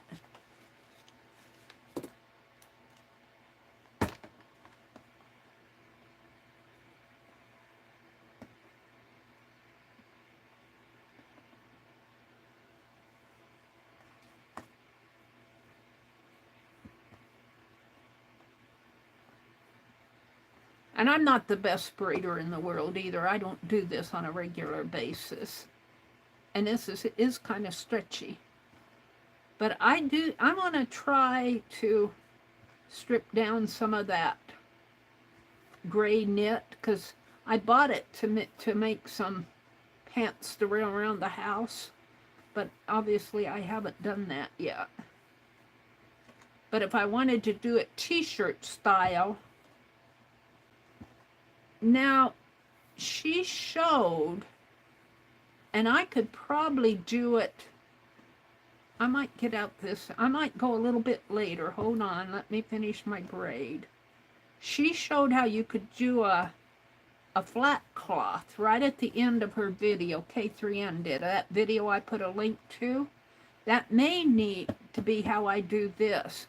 But that still doesn't solve my problem of this fabric does not curl in like a real knit fabric. If I pull on it tight enough, it kind of forms it. But I had to really pull tight to get this.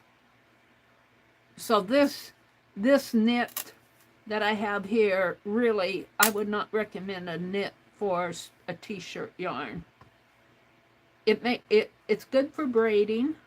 I think it would be good for rug hooking. But it doesn't curl in nice. All right, I'm going to tie this here. So I'm at the end. Let me just tie it in a knot and tie this up here into a knot. Grab a couple of them here.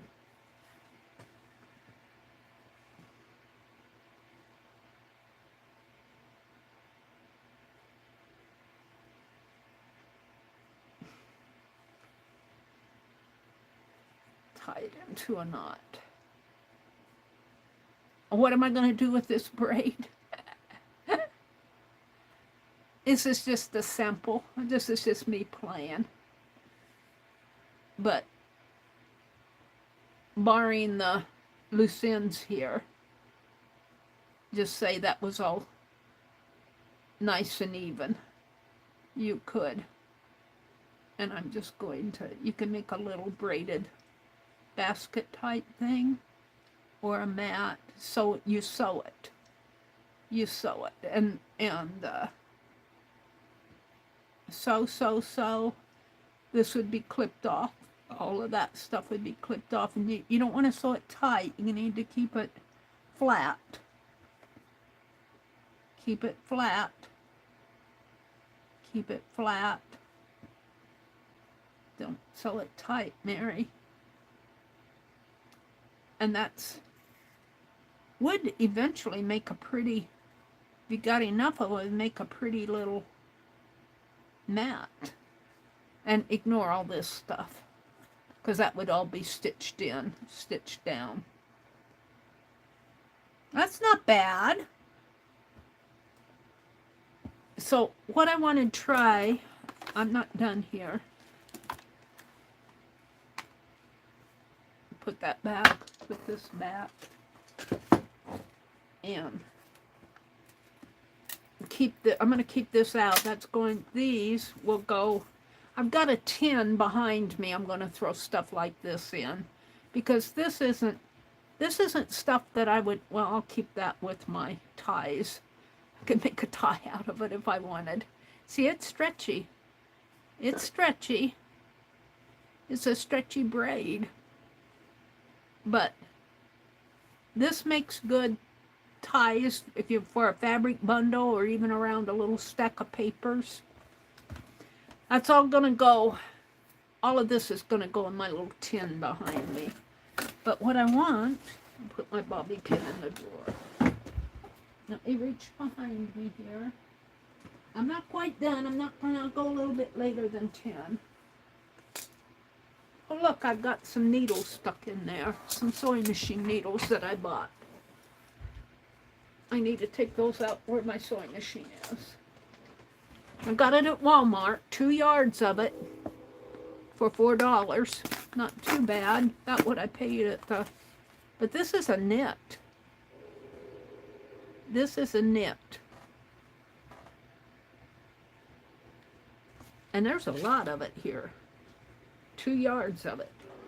So, I'm wondering, what I want to do is just take, let me throw this away. I don't need this anymore. Where's my, not my fabric scissors. I'm going to put those back. Let's get these out again. I'm not going to cut the whole piece. What I want to know is if I cut 2 of these, will it curl in on itself? This feels like it would curl in better than that did. So what I want to do, and also I'm not going to do it with this because it's quite bulky. I'm going to cut off a piece of other fabric, and K3N showed us how to do a flat piece, and that may be what I need to do for this. If, see, this is already kind of curling in on itself, so I think I'm just going to cut a little off here, maybe 2, maybe right here.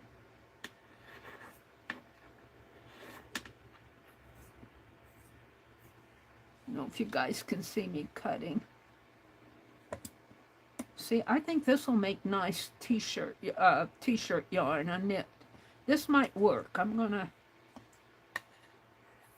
just gonna cut down the, and this gives me a good cutting line too, because I'm cutting between the strips here.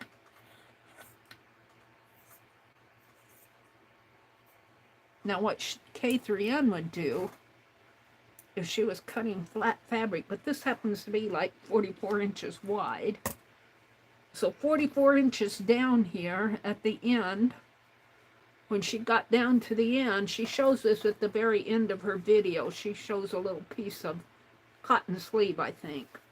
Wherever the end of this, maybe this goes lengthwise 2 yards down instead of 44 inches is what, a yard and 36 and 44 would be what, 9, 1 1/3 yards.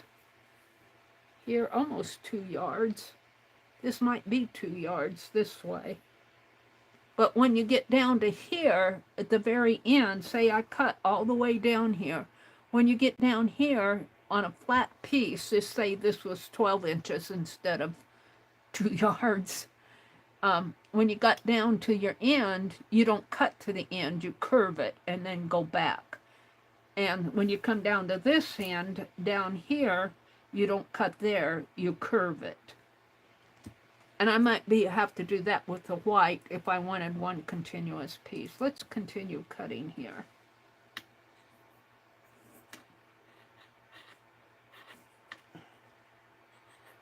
And I'm just cutting between these 2 strips. I just want to see if this will curl up like t-shirt yarn. This is a knit. This is a stretchy knit. See, like that, but it's got these little ribs in it, which I think helps it not unravel so much and might help it curl. It's not a knit like this. This is a ribbed knit. I guess you would call it a ribbed knit. But it is a knit. There's a lot of it.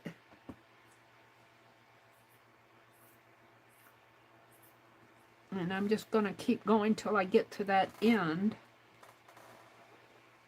And did I get off of my 2? It's curling in on itself, so that part I think is going to work. But I don't want to cut it off till I get down there.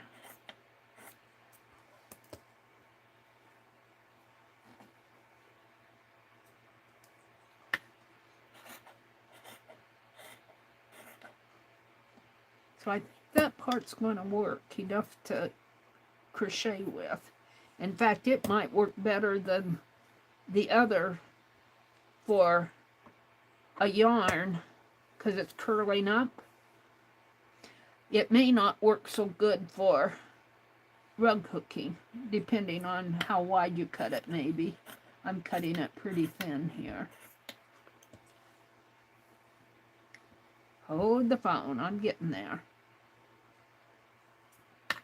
I'm playing, I'm learning. I figured out some stuff.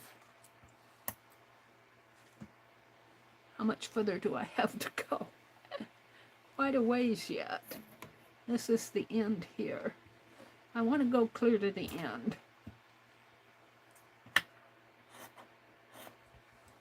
10:30, Mary's probably still cutting.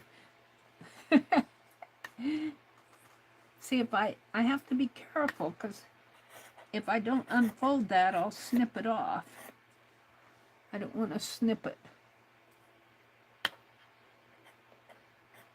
So it's curling in on itself here, which is a good thing, but it's kind of hard to cut a narrow piece.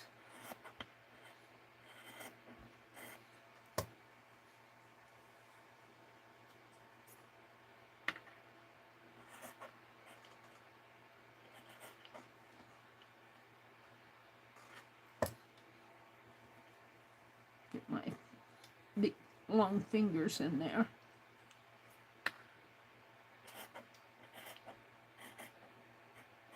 Now, I don't know if this will curl the same way if I cut a couple. I would think that it would, but I'm cutting off of something that's been probably curled up,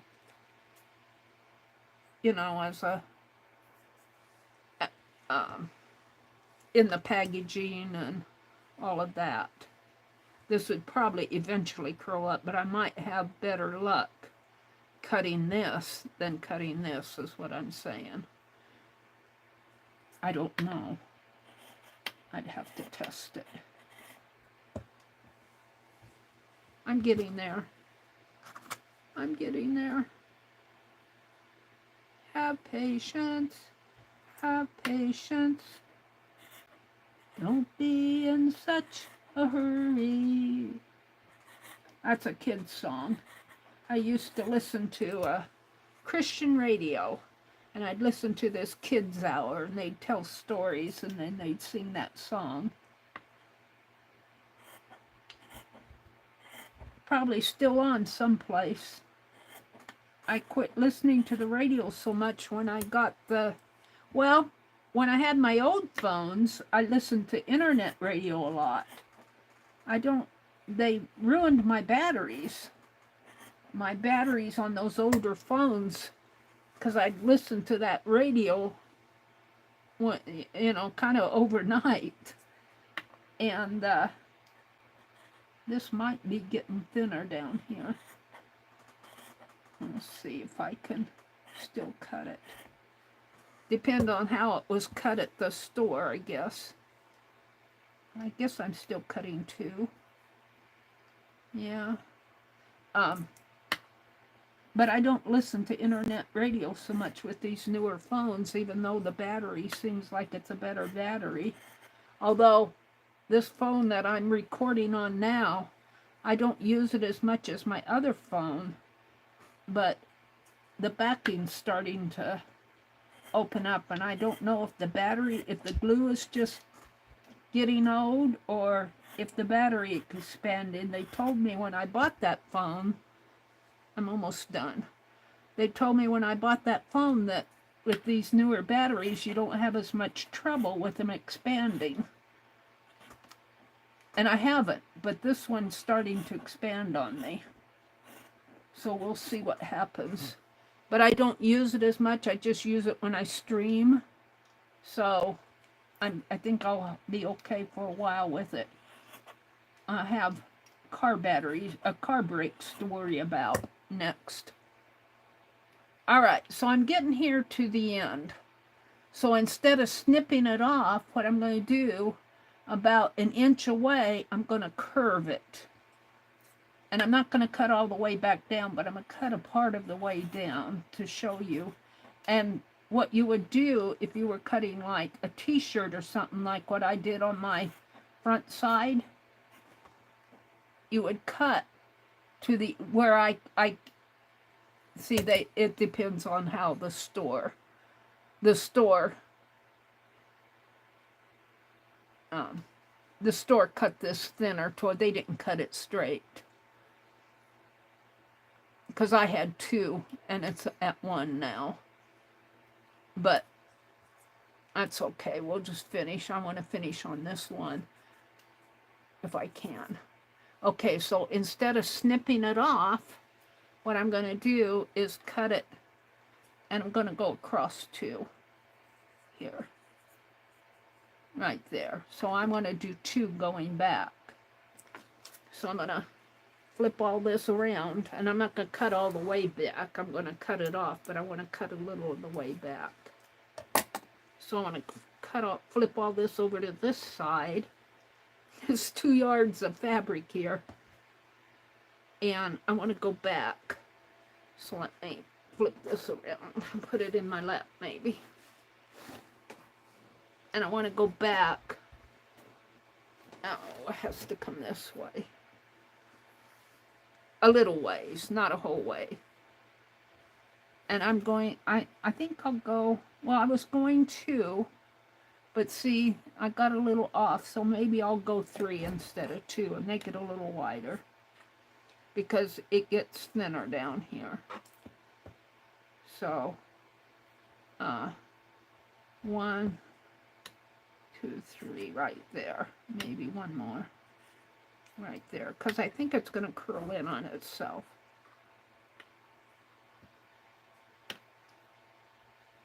It's already curling in on me. And then, wait, you cut it there. And how do you do that?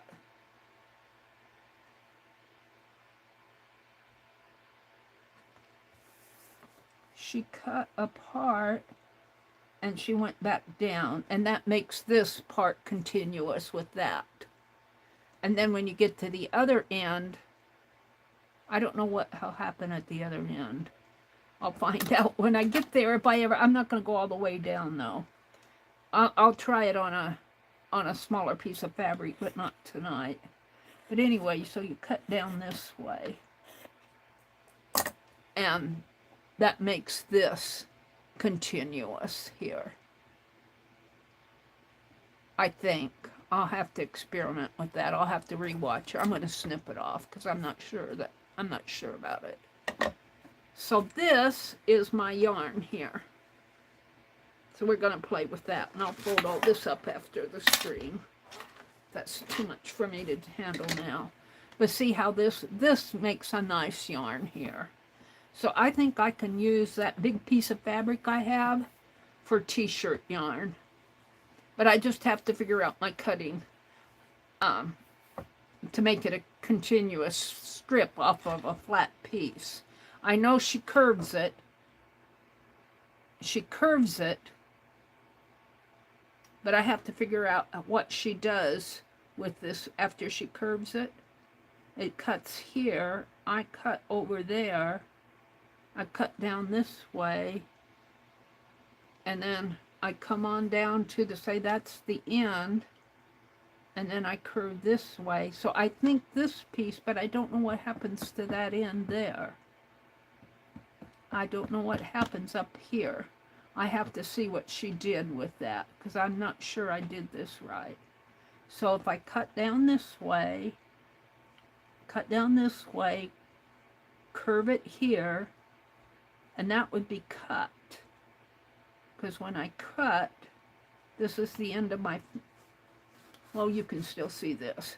Cut down this way, this is the edge of my fabric. Cut it this way, then that end is loose, and I don't, and then if I come down that way, come down to my end and curve it that way, this end is still loose, and I don't know what happens to that. So I'm going to have to rewatch her video and see how she handles this area.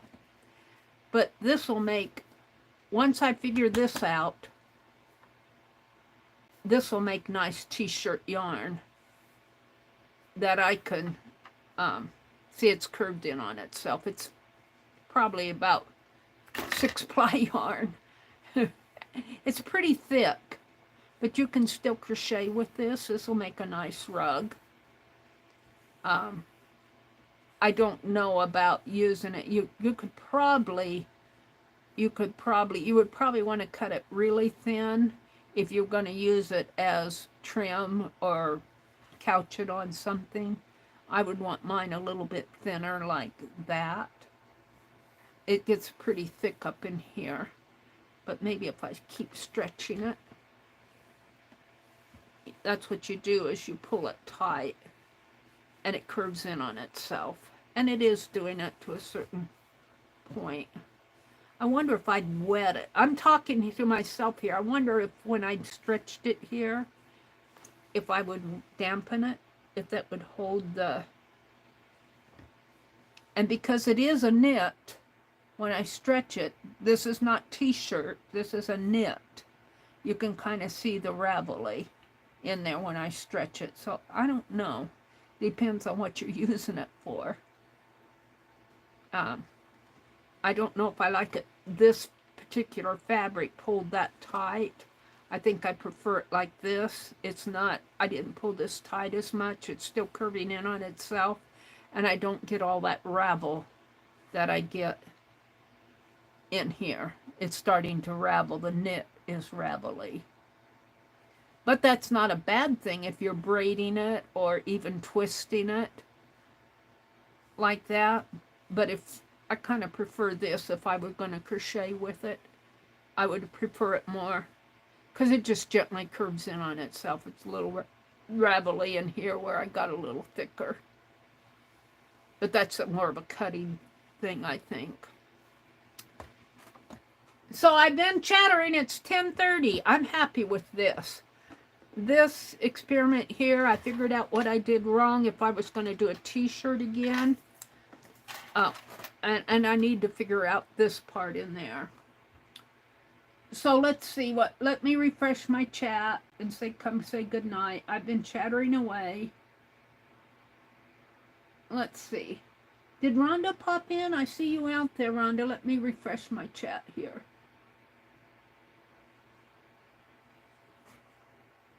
There's Rhonda. Hi, Rhonda. Mary, do you think you'll ever get your things from Madison and bring them here? Boy, I tell you, they've been on my heart and on my mind. But with doctor bills, I got a doctor bill to pay from last October. And now my car breaks. I'm worried about my car brakes. I might have to have a brake job done. And what else? Oh, my phone.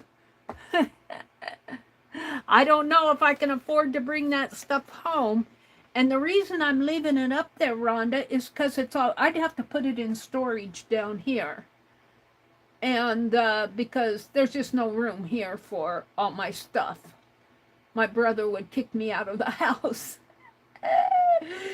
And so I would just have to move it from one storage bin to the other. So I figure, well, it's up there. It's already in storage. They know me. And, you know, I've kept up with all my payments and all of that. So I guess I'm not quite ready to bring it home yet. I don't know if I'll ever get it home. I surely hope I will. I might be 92 before I get... And, you know, a lot of it is just stuff. It's just stuff. A lot of my art supplies are up there. A lot of my art journals. My sewing machine is still up there. My nicer sewing machine. And, you know, a lot of stuff that has memories for me are still up there. But, that's my answer, Rhonda. I don't see me bringing it home in the next year. I don't know what the future has. I would love to bring it home. If I brought it home and put it in storage, then at least I could sort it out. And either give away, donate, or sell what I don't need anymore, what I don't want anymore. That's the advantage of bringing it home. So that's kind of my answer.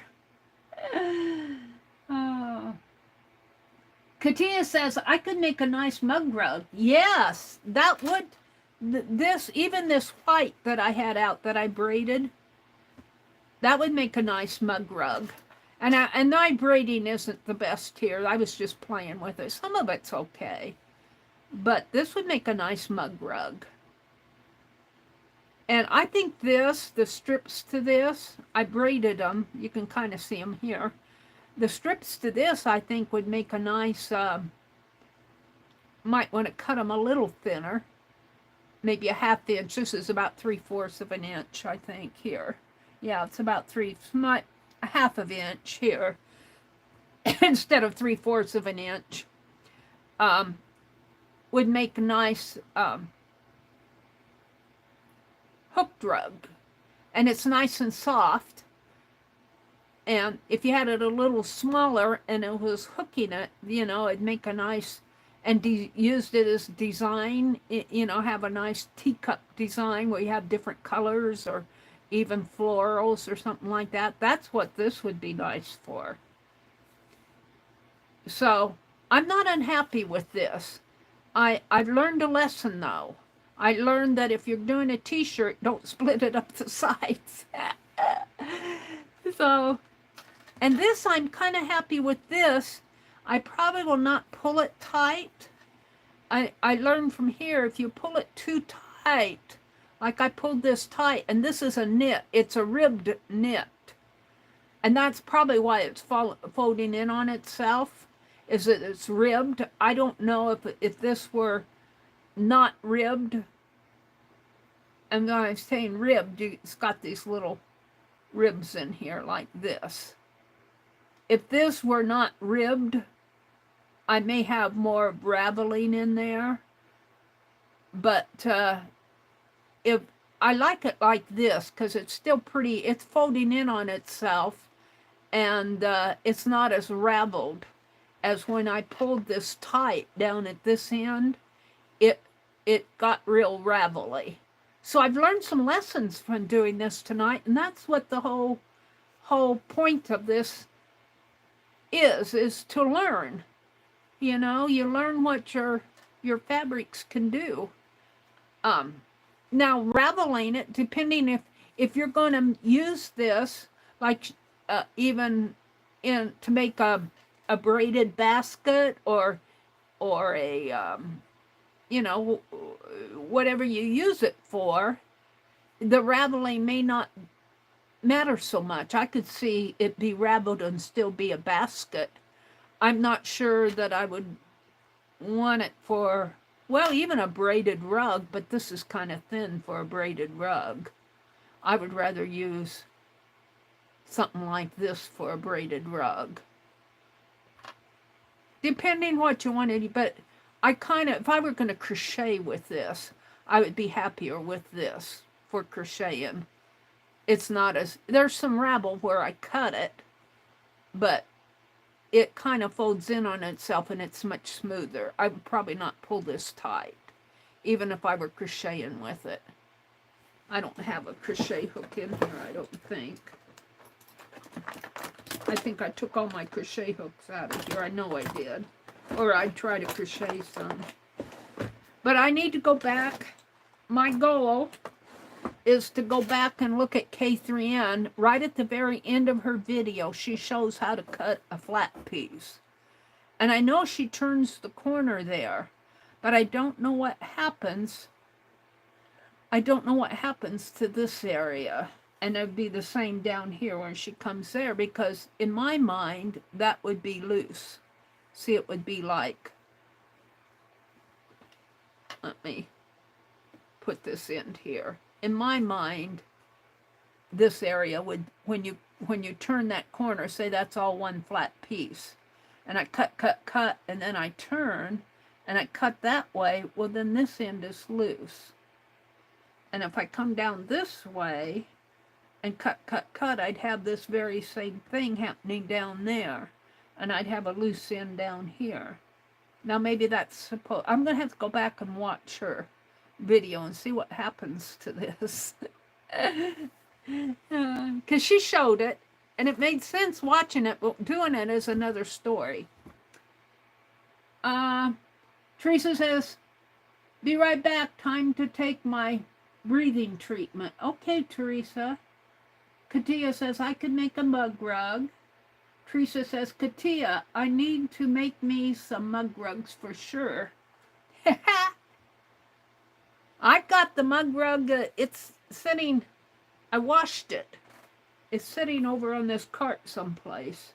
Or I might have taken it out in the other room that Becky made for me. And I'm happy with that mug rug. Although I think it'd be fun to slow stitch a mug rug. Let's see, what else is going on? Cassia says, good night, Darla. Darla went to bed. Rhonda came in. This is where she says, good evening, everyone. Katia says, hi, Jinx. And Jinx is Rhonda, Katia, if you've never met her. Rhonda usually shows up in my early morning streams. But lately she's been coming to my later night streams. Becky went to bed.